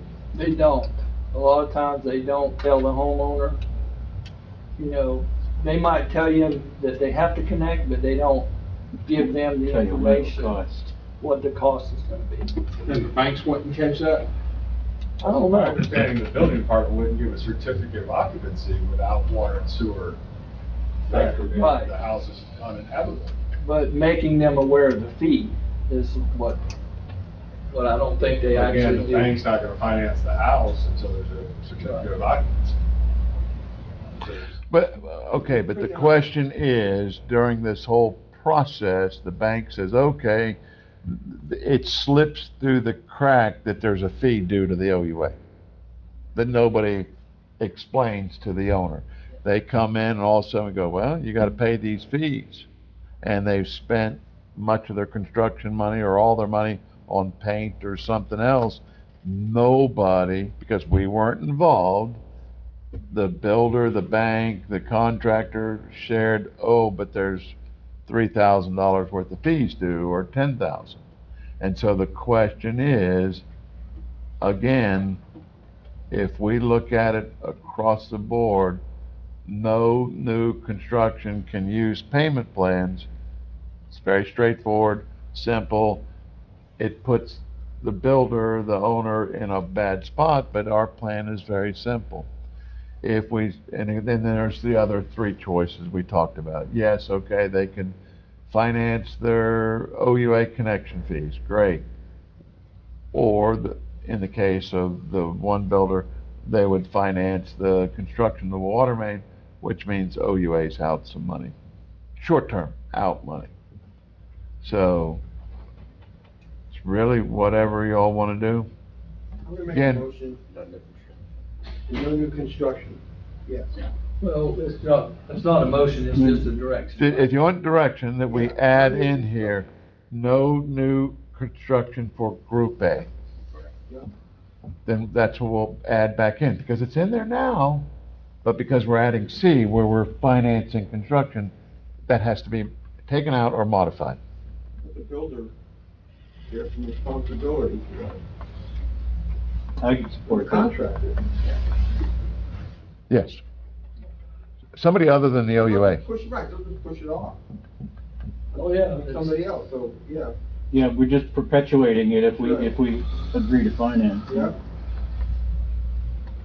I don't have a thing in this, but, I mean, are we willing to stand by that when they come and stand at that microphone? Well, That's what I always look at. That's the hard part, to look the 74-year-old pensioner in the eye and tell the widow lady and say, I'm sorry, ma'am, but you owe us $10,000 and we can't help it that your contractor and everybody else failed you and now you owe us this money. That's. There is that. But that's worst case scenario, but that's the hardest part I've had sitting up here, is looking them in the eye in a hardship case and saying, no, we just cannot do that. There is that possibility could happen. But why should we be left holding the bag when the builder or the contractor knows that this needs to be done, and they just ignore it instead of building it into the price? What's the cost to build a home in Okeechobee Hill? A lot. 300,000. Yeah. So the 10,000 is a small percentage of that. If you can afford a $300,000 home, you should be able to pay the hookup fees. Ken, it's just a suggestion, is there a way we can work with something with the two building departments, and if somebody's building something new in our service area, that they receive a form, the owner receives a form as to sign and date, that this is a fee that's gonna be accrued. That way, maybe it eliminates us being the last resort, sitting up here pleading. Well, they do have that policy where they've got to decide where is the water service or wastewater service. They have to come over. So that's there. But the question is, can it be caught, and will there be things falling through the cracks? Absolutely. Things happen. But again, if we're very clear that our policy is new construction, whether it's residential, non-residential, cannot have the payment plan, we're good with that. I mean, it's very straightforward. It's okay. No, I mean, I'm good with it, and I get it. I just wanted to bring that out, because that's the hard part of enforcing a Well, policy. but trying to meet that 74-year-old lady's claim is gonna cause heartache and hassle in other areas, like we're a bank. Right. And so the deal is, I don't think anything is ever gonna, y'all's job is never clear cut and no strings attached. There's always gonna be things that happen with decision making. So no new construction is fine. No new construction. Can we move forward, Steve? Steve is It's okay. time constraint, but, So we'll move forward, on option A. No, payment plan is not available for any new construction, regardless of what it is. Okay, we're good with that? Good. Anything else? Everything else in red is all right, and we'll bring it back at the next public hearing? Thank you. around 40 now, I'm kind of lost here. Yeah. Okay. Items from the attorney. Good morning. Steve, this, it won't be a voting item, it'll be an That's okay. discussion item. We're talking about the executive director's employment agreement. Tabitha and I and Tammy have been working on it for some time now, and we have a draft. We've got a final draft. The way I see it is I can give you this overview and this information now. We can come up with an executable version in the next few days. If not, if this is something that merits additional review on your parts, because you only got what I consider the final version yesterday, right? So it was sitting in the email. And the way we handled it is we set this up for the 22nd or 21st. We then have the full, and I guarantee you it'll be resolved by then. We'll have a full agreement ready to go on the 21st, and then we'll choose a commencement date. That's the other part of the agreement. But if I may, broad brushstrokes. This agreement tracks with the prior executive director's agreement generally. Greg agreed, we agreed on the salary amount, we agreed that his PTO and benefits would generally follow those of the rest of the employees. And then, I think ironically, the last set of discussions and negotiations were about what I consider to be the last resort issues, mainly termination, termination for cause, termination without cause. As you know, we're in Florida, we're an at-will state. There's a lot of latitude that employers have to terminate folks without giving a reason. Our base version of the executive director employment agreement includes that language. So for example, a termination without cause, we need to go our separate ways. Currently, under this agreement includes a 3-month severance and a 3-month benefit extension. And that was true, that is something that is not unusual, right? It gives us the ability to cleanly do a no-cause termination, and I want to say it gives the employee something like a parachute or a easy landing, right? There's another side of it, the other extreme, if you will, is the bad cause or the terminations that are for hard cause. Off the top of my head, felony conviction seems like it might take somebody out of it. Labor pool, and so therefore that is one of the reasons why we may be able to terminate something with no notice and no severance. But then Greg identified, I'm going to call it a middle for-cause tranche. So off the top of my head, if you will, consider something like a significant oversight, a significant error on the part of somebody in the executive director position that causes the authority to be exposed to financial liability or legal liability that lasts a long time. All right, well, that sounds like a pretty bad beat.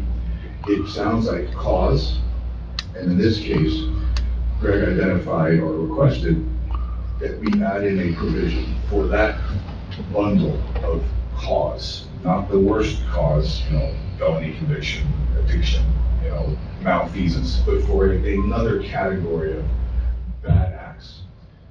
And that in that case, we provide them with a notice, an explanation of what the issue is, and the ability for him to cure, right? In other words, to become better, to become more competent, or to be able to overcome whatever that cause is, so that we keep him on board. We put that language in there. My note is that language does a lot to provide the executive director some cushion, some guardrails, right, against what would otherwise be our discretion. And that's fine. We have a good candidate. We're interested, excited, he's an internal candidate. There are a lot of reasons why we, as a business decision, might say, yeah, we can do that. We can give you 30 days to figure out what happened. You can come up with some measures that can mitigate that so that it'll never happen again, et cetera. All right. So that language is in there.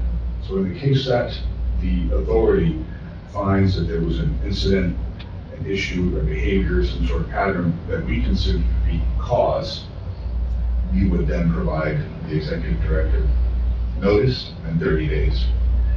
We might suspend him during that time period. We might suspend him with or without pay. If at the end of that time period, the director resolves the issue through mitigation, training, or whatever, then we reinstate his back pay. You know, there are a lot of reasonable safeguards built into it.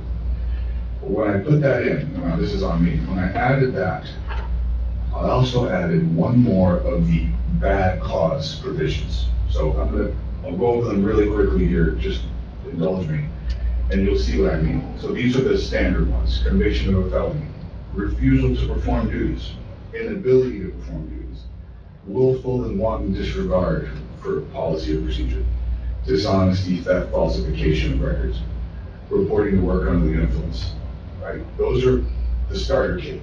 And then I added one, and it says the following: a written allegation of gross negligence communicated to any board member.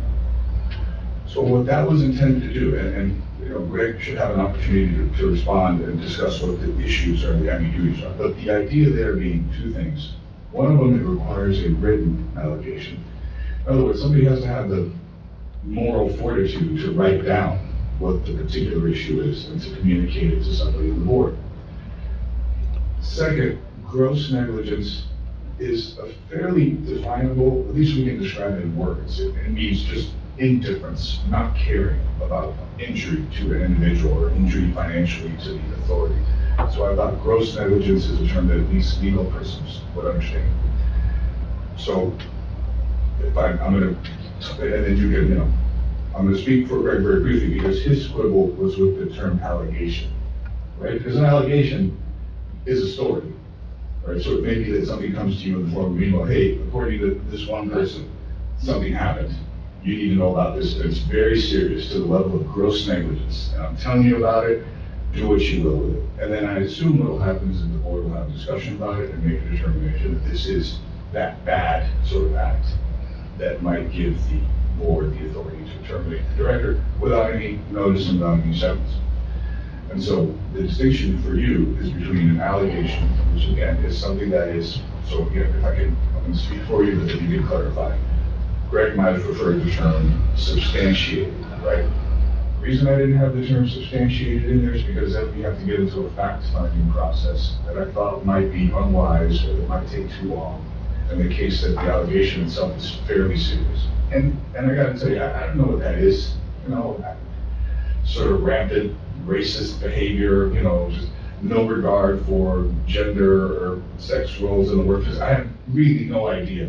Other than, you know, sending somebody into a burning building, it seems unlikely to happen, right? And so understand, everything that we are talking about is in the very, very worst case scenario. These are situations that only show up in the agreement, and they're unlikely to show up in real life. But we're talking about them because the agreement is not necessarily for this board, it may be for a future board, it may be for a board that's composed of different persons, right? So we have to respect, you know, future people sitting in this position and thinking, wait, I wish we could have done this, you know, in this particular scenario. And so really that is, I would say, where we are in terms of still having an active discussion about the language of the agreement. And every other piece of it, in my view, is pretty well set out. You know, there's the probationary periods I've discussed. You know, there are annual reviews that, you know, you prepare reviews, you send them to me. You can do a review, you don't have to do a review. If you don't do a review, he gets his increase like everybody else does. If you do a review because you want to have a conversation about it, you can do a review. There's a lot of logic built into it, there's a lot of common sense built into it, and the attorney will have some play as different deadlines approach. But the one place where at least I wanted to have Greg have the opportunity to discuss is this particular piece, which is that you now have a new version of what is, I consider, bad cause, which is whether or not somebody reports to you a problem, and you consider the problem so serious, or it sounds so serious to you that you want to have a discussion about it. At the end of that discussion, you might decide that it's worth terminating the executive director with no cause, in which case he loses the sentence. It's pretty serious. There's a serious set of facts that follow from what I wrote in there, which is a written allegation of gross negligence on the part of the director, reported to one of you by somebody. So, the other thing that comes to mind is who's that going to be? This is a pretty high authority position. It's going to be somebody who works near the executive director, it's somebody who observes him, but in any event. Or your spouse who you're going through a divorce with and want to get back at you. So the I'm issue telling you, is this is what I do. retaliation, right? So this is, This is what I do. so the idea is that allegation, this is anonymous. What if somebody slips a note under one of your doors that says, this guy is a bad guy? Common sense will prevail, is what I'm saying. But if the note has dates and times, and there's some other, then okay, well, let's get into a conversation about it. And that was the intent. The ability to create fact finding, you do it if you want to, but you may not. I think you have to. Okay, so I do a lot of DCF work, and you call and anybody can call in a report to the hotline saying that there's child abuse or whatever, and those reporter information is confidential by law. It's a misdemeanor to disclose it. I mean, the investigators know, but the allegations are always investigated. The investigator comes out and they either substantiate it, they say there's no findings, or there's no indicators, or it's unfounded. I mean, I think it's just an allegation. To me, my first thought is you need to have some kind of fact finding to, anybody can make an allegation. I mean, anybody can get arrested. Just because you get arrested doesn't mean you're guilty 99% of the time. Yeah, but I mean, it's true. You've done something. It's just that, and it's just an allegation that bothers me. Okay, good one. So this is a good example. So let's say that we take away my clause, because what mine does is give you full termination authority right now, no seconds, right? And instead, we treat a written allegation of gross negligence reported to the authority or somebody on the authority board as the other body of, cause. In that case, we're still in a place where the authority has to extend Greg 30 days, right? And the idea though, that's the thing, the notice to cure, I don't think it was intended for us to do fact finding. It was intended for a situation where we identify some behavior that we think we can remediate, like anger management or something. Thinking about the same stuff, how do you mitigate people's behavior? I was thinking of it in that regard. I didn't think that it was intended for us to get into fact finding. That's the thing. But, The attorney's talking here. okay, but as a layman, okay? Yes. Somebody made an allegation against me a long time ago, okay? It was totally false, okay? It wasn't even, I was with somebody else, okay? You have to get the facts to make sure that that person is not being charged with something that he's not supposed to be charged with, okay? Or, so, you've got to be fair to the individual, so to speak, to not get the facts and say goodbye, that's it. That person can come back and this was a pretty good lawsuit. So, okay, good one. The answer, no, not necessarily, because here what we're doing is privately contracting for it. So this is why we're able to have this sort of, I think, a weirdo conversation, right, about allegations that are unsubstantiated, is because what we're entering into is a private contract. So what we would say is, yeah, Greg, but we had an open meeting, and ultimately we agreed that we could put that language in there. Don't try to come after us now when we actually received an allegation. But in terms of the civil and criminal investigative process, certainly, right, that's why we hire attorneys or law enforcement, and they do the fact finding. Here, the thought was just if there was something that came before the board that was so powerful or so persuasive or so impactful that it precipitated a conversation where, at the end, most of the voting members of the board decided that we should do the termination. That's the idea behind it. And that's why it goes in this bucket of true bad cause. No notice. All the other versions of cause have a 30-day notice to cure. I put it in there, right? And the ability to suspend the employee with pay, for example. Hey, you got your 30 days notice. You're going to get 30 days suspension. You're going to get paid. Go figure out what happened. Come back to us, and then we're going to make it right. That is now built into, I believe, by the majority of the issues, incidents, problems, facts that might arise. We just carved out these really bad ones. Dishonesty, theft, really all of these have a level of built-in fact finding, I suppose. You know, refusal to perform duties, I assume comes with a written, report, right? Most of these have that.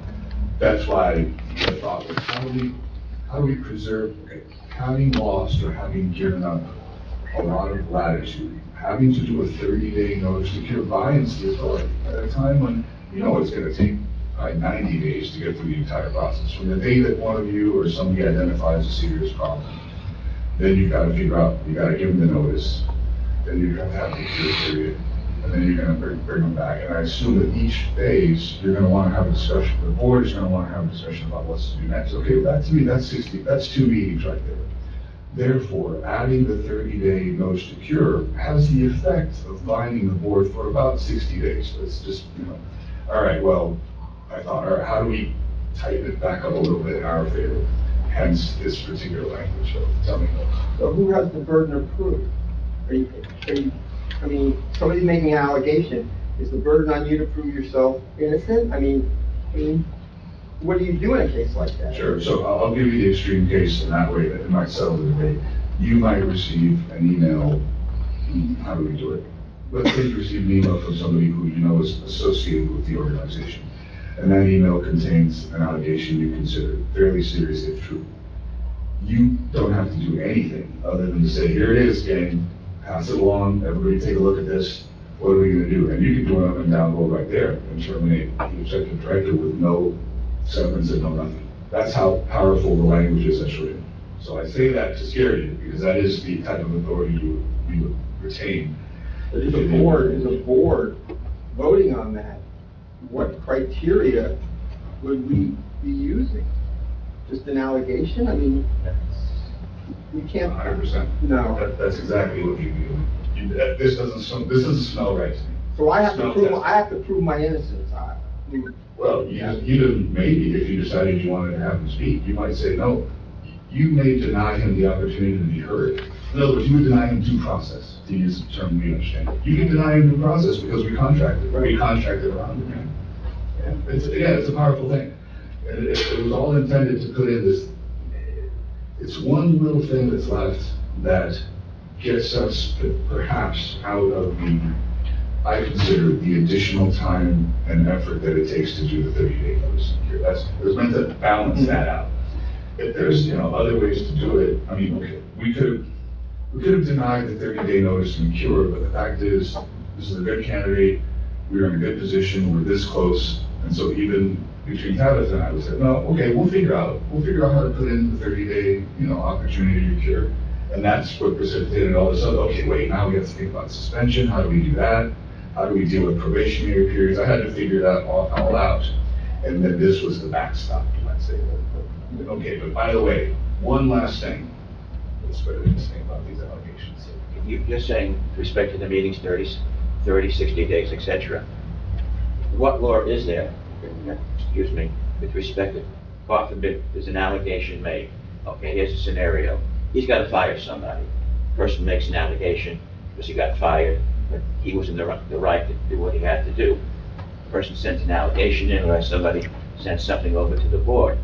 Why can't the board not have to wait to the next meeting, have an emergency meeting of some sort with regard?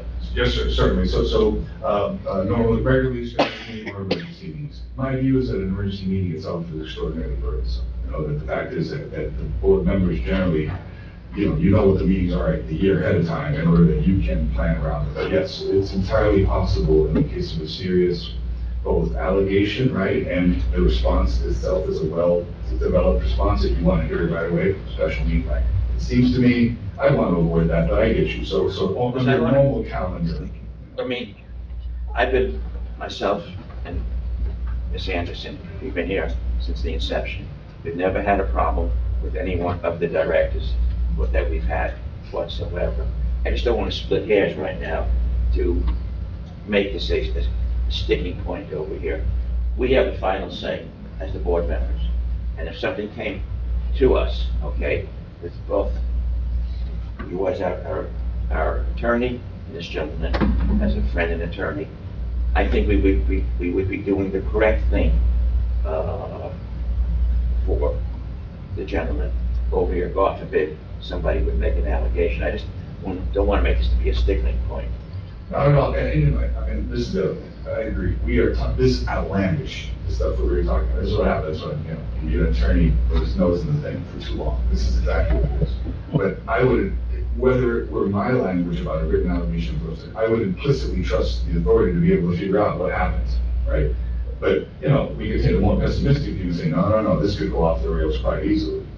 But there's an easy way to handle it. Now remember, what you are giving up is your ability to terminate the executive director for regular bad cause, as in, oops, I missed the decimal point, now the authority owes the county $150,000. You would just have to give them 30 days to figure out whether through some financial management training or something, the possibility of mitigating, rehabilitating from that error.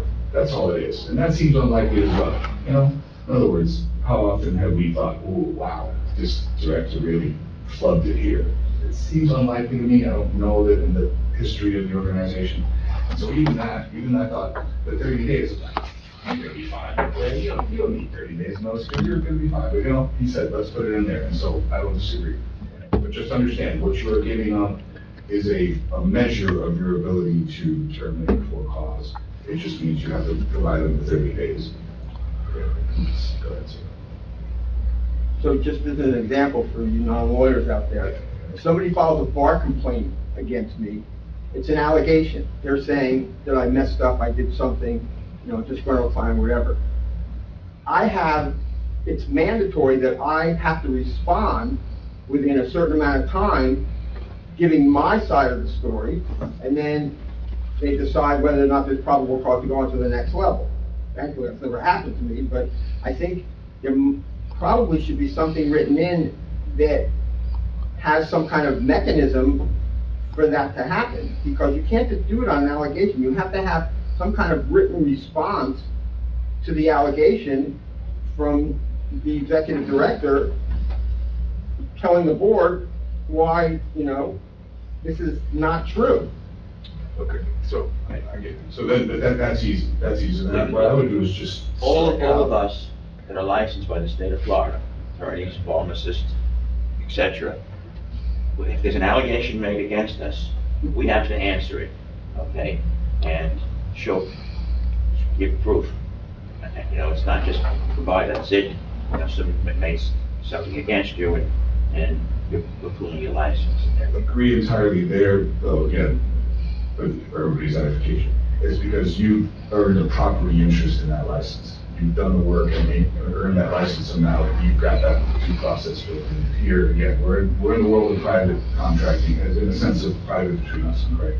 But then it sounds as though the easy solution is, I'm going to delete, because if I delete written allegation of gross negligence communicated from the authority board member, right? If I take that out of the bad cause section, and that still happens, then we're back to 30 days. 30 days opportunity to cure. He can come before the board, he can provide a written statement. You're in the same place, right? I made it a insta-kill, right? Let me take that out.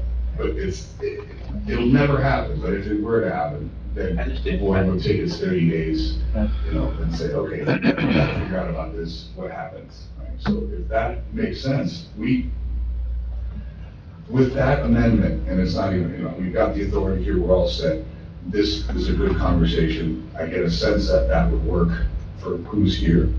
And so and Tabitha will not object to me striking out the reference to a written allegation of gross negligence communicated to any authority board member as a reason for a automatic termination with no severance and no notice. I could do that. And that's it. And then we're ready to sign, essentially. So if I could, so just for me to understand this though, you already mentioned right to work state, you could terminate. You already have that provision, so this whole discussion is about whether or not severance is due.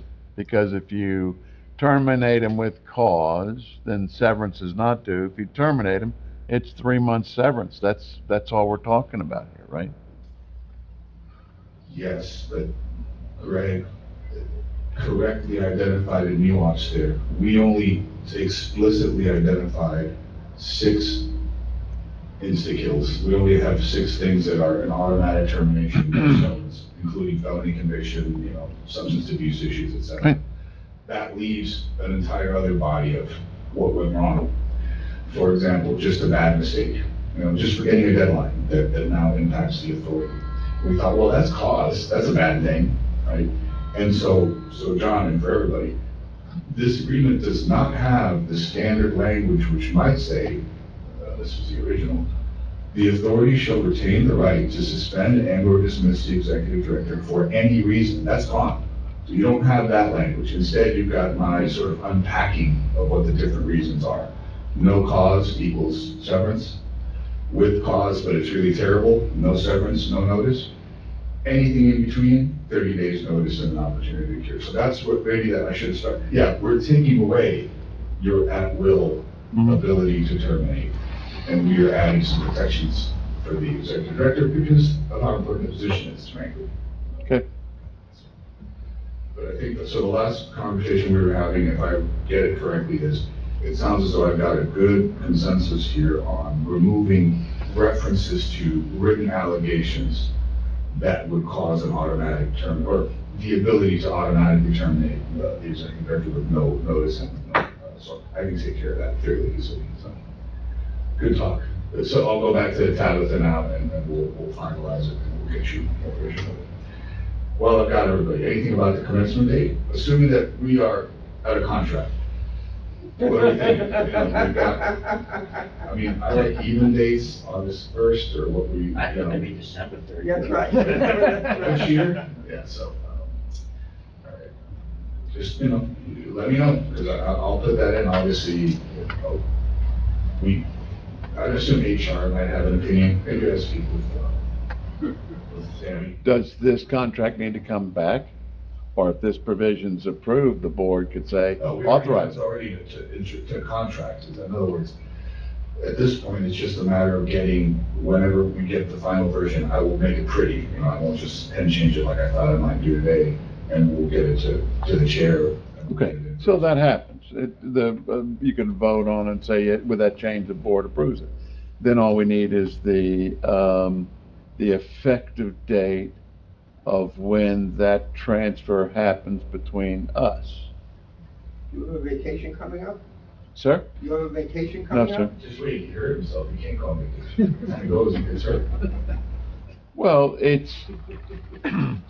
there's a lot pending, and if the contract's approved, then all we need is an effective date with which we could work towards the transfer of that. It's not my termination date, it's just the effective date of when that he becomes the executive director and I'm just the Emeritus. janitor, or what, okay, right, emeritus.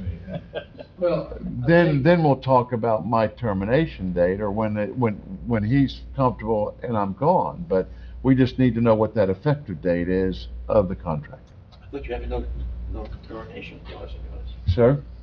You have a clause that says no termination. Correct. Does he get a watch or something? Greg, were you gonna speak? I thought Greg was gonna. I'm comfortable with what you Okay. discussed, and my concern has been addressed. Okay, Right, okay. very good. And I think you have some weddings or something coming up, is that I got one gonna? behind me, I got one ahead of me. so- Okay, I didn't know if that So, was yeah, I'm gonna gonna need affect income. I got 2 daughters. your, I didn't know if that was gonna affect your start date, was my question. No, Okay. that won't affect the job. So the sooner the better, I think John's asking. Well, no, the sooner the better doesn't matter, just a date, because I keep getting asked, when am I retiring? I said, I don't know. So if you make it an effective date, then we can work out, I mean, we've already been transferring stuff, job assignments, that's happened since February, whenever you picked him.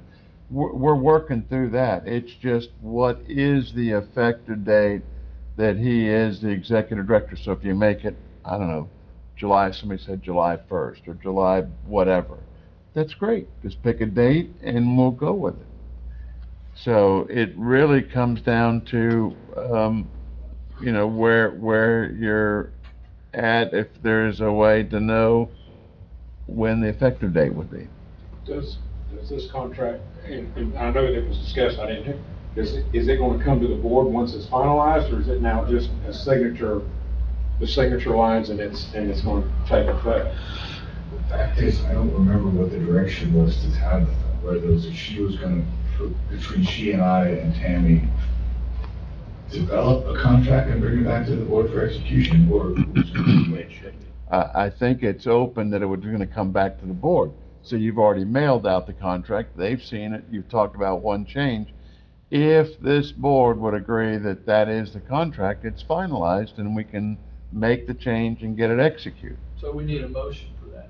Well, I would probably strongly suggest that you mailed out the basis, and there's only gonna be one change, right? If that's changed, is the board in agreement with that being the contract? Everybody had an opportunity This to is look at it. the whole thing, again, if I may keep you here a little longer, the more formal way to do it would be, let's bring it back on the 21st. It'll be fine, I'll have a bow on it by that time, and then that will be the improved version of it. In which case, the date could still be July, it could be retroactive, the commencement date can go backwards if you want, but I would think that if we're gonna look at it and approve it and execute it on July 21st, then an August 1st commencement Right. date would be a logical, if that makes sense. It could be after that, but I don't mind the idea of, hey, I made the changes, everyone, please approve this, give me a vote on this agreement, we'll sign it on the. So that'll be finalized at the next board July meeting, 21st. okay? When's your next wedding? I'm not sure. More than 6 months. Recent engagement. And just to make a point, that same language is reported in sections C initially and then repeated in section 14. Yeah, so. So the change would be Three lines, made, yeah. the same language is repeated. Okay, July 21st. That's a date. Okay? Good enough for me, thank you. It's a date. Okay, John, now you know. Well, there's gonna be another meeting, we haven't talked about it yet, but it's coming up, but, well, July 21st, that's what we'll shoot towards. Anything else?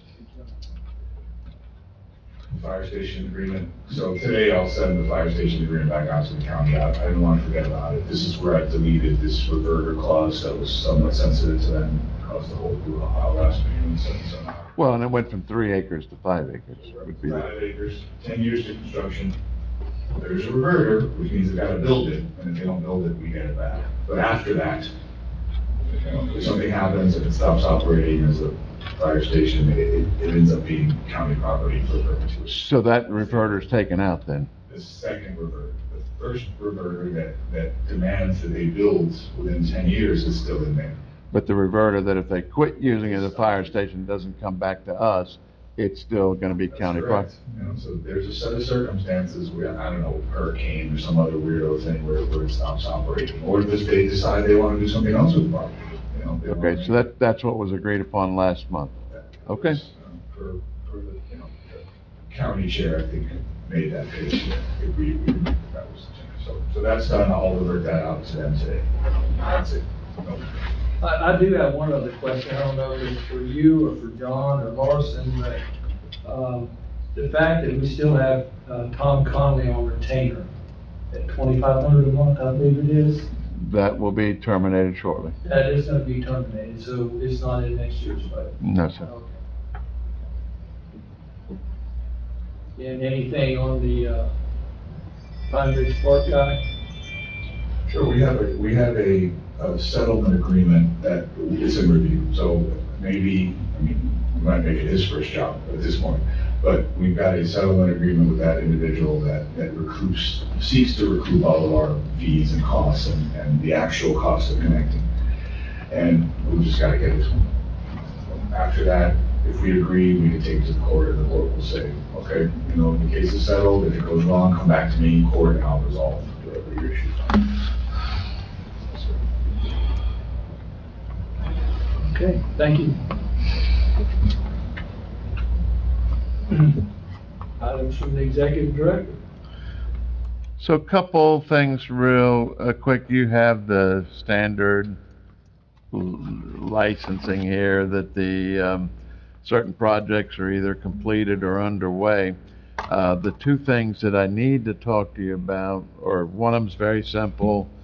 I think we made mention of it, the governor has actually signed the local bill now that was transferring the ownership of the Cemetery Road property from state control to the OUA.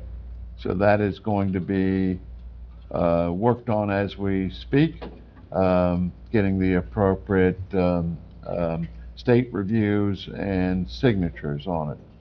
The other thing is about Southwest Fifth Avenue. We got notice at Southwest Fifth Avenue. We were hoping that there was going to be some additional state funding, but that's my understanding that it is taken out of the budget. So we always had a fallback plan of doing a revolving fund, state revolving fund, to fund the construction. It was either going to be through the state appropriation or SRF. Well, now we need to go SRF, and to make the August meeting, we have to have all our ducks in a row, the application in by June 29th. One of the stipulations of that package is that we have a public hearing on this project, the financing, and we have to have it before June 29th. This is now June 16th. We have to have the proper public notification. So the only time we can meet the June 29th deadline is to have a meeting 10 days from now on the 26th, Friday night. Friday during the day.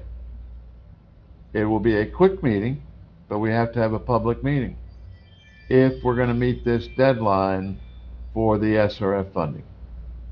The reason for the SRF funding in August is that's the meeting where they do have a stipulation for debt forgiveness deal that we might be able to qualify for, as opposed to the next SRF meeting where that's not an option.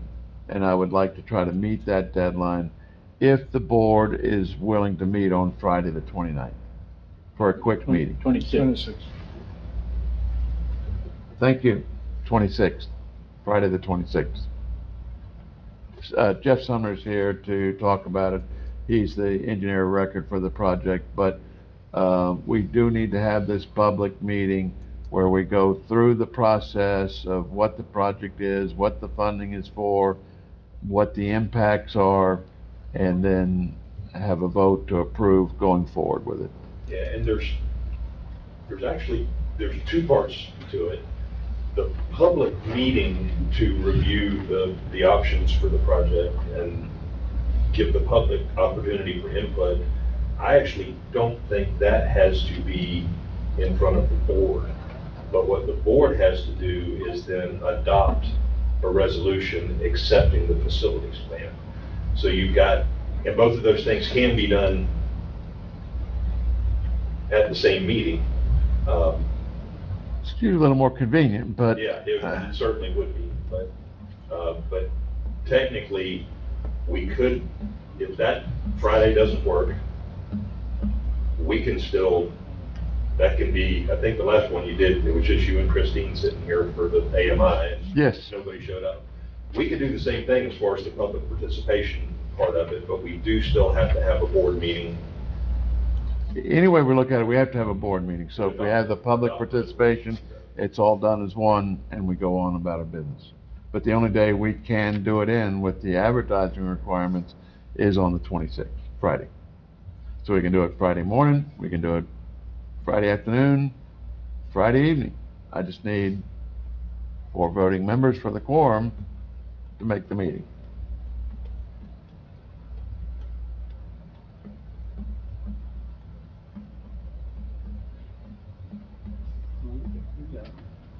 Friday morning. Morning or afternoon would be.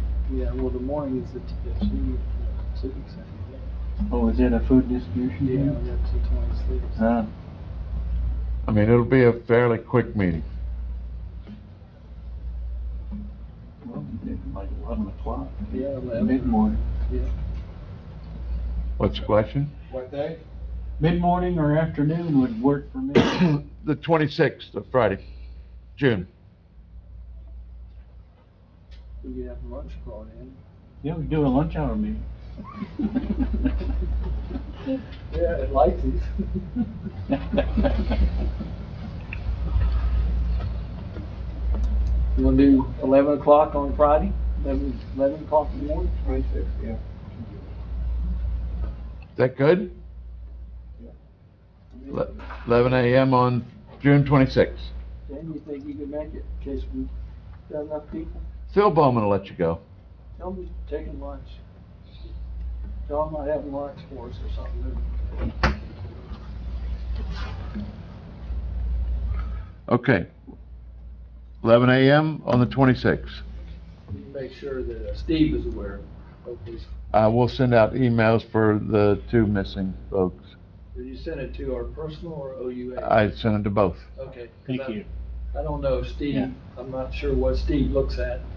Okie Party, something or other. Okay. So, other than that, yeah, things are moving along. We've got lots of projects underway. Staying busy. So we're still waiting on the, ozone information. I'll check to see where that is. They've had the meeting. I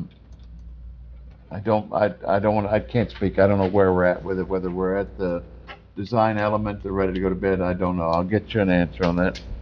Do we know what the PFAS level is in the lake water? We have done some sampling. Do you recall what it is? I didn't know, it was a high, low, or I think it was very in, low? I think below detection. I think it was below detection limits, but I'll have to get that I've confirmed. been just reading some more on that. I think apparently it's, the risk is these non-stick pans. Well, it's from lots of things. It's pans, it's firefighting equipment, you know, with trying to make them Yeah, that's- fire that's retardants, foam foams and stuff, stuff. It's in everything, and it shows up everywhere. That and microplastics are, you know, one of the new causes. So there's lots of things showing up. We have folks that we're still worried about herbicides at our intake because of the submerged grasses that they go after. So it's a constant deal. I know Steve's ready to go. Anything from the board? Real quick, and everybody wants to go, but made me think of it when we were doing this here. Do we have in our, do we have a way to call an executive session here? Is that in our? Okay, let me rephrase that. Are you talking about executive sessions for like a lawsuit? Yeah, anything Okay. legal that's closed to the public for? Yeah, for there is, discussion? we do have provisions for that. Okay, that's it. You know, of course, we still have to have it recorded, and whenever it's solved, It was just y'all were deciding, when y'all were talking about how to have a meeting to discuss something that come up, you know, instead of waiting that 30 days, there was a way to call an executive session to be able to get in here and discuss something like that. but there has to be cause for it, and then at the conclusion of whatever it is, it's all gotta be Right, released. it's open to the Still public, yeah. So yes, we've had that before with lawsuits where we go into executive session, people are asked to leave, and it's recorded and then released at a later date. If we don't have anything else, adjourn the meeting. Thank you, everyone. A lot of good discussion today. So, Michelle? Michelle?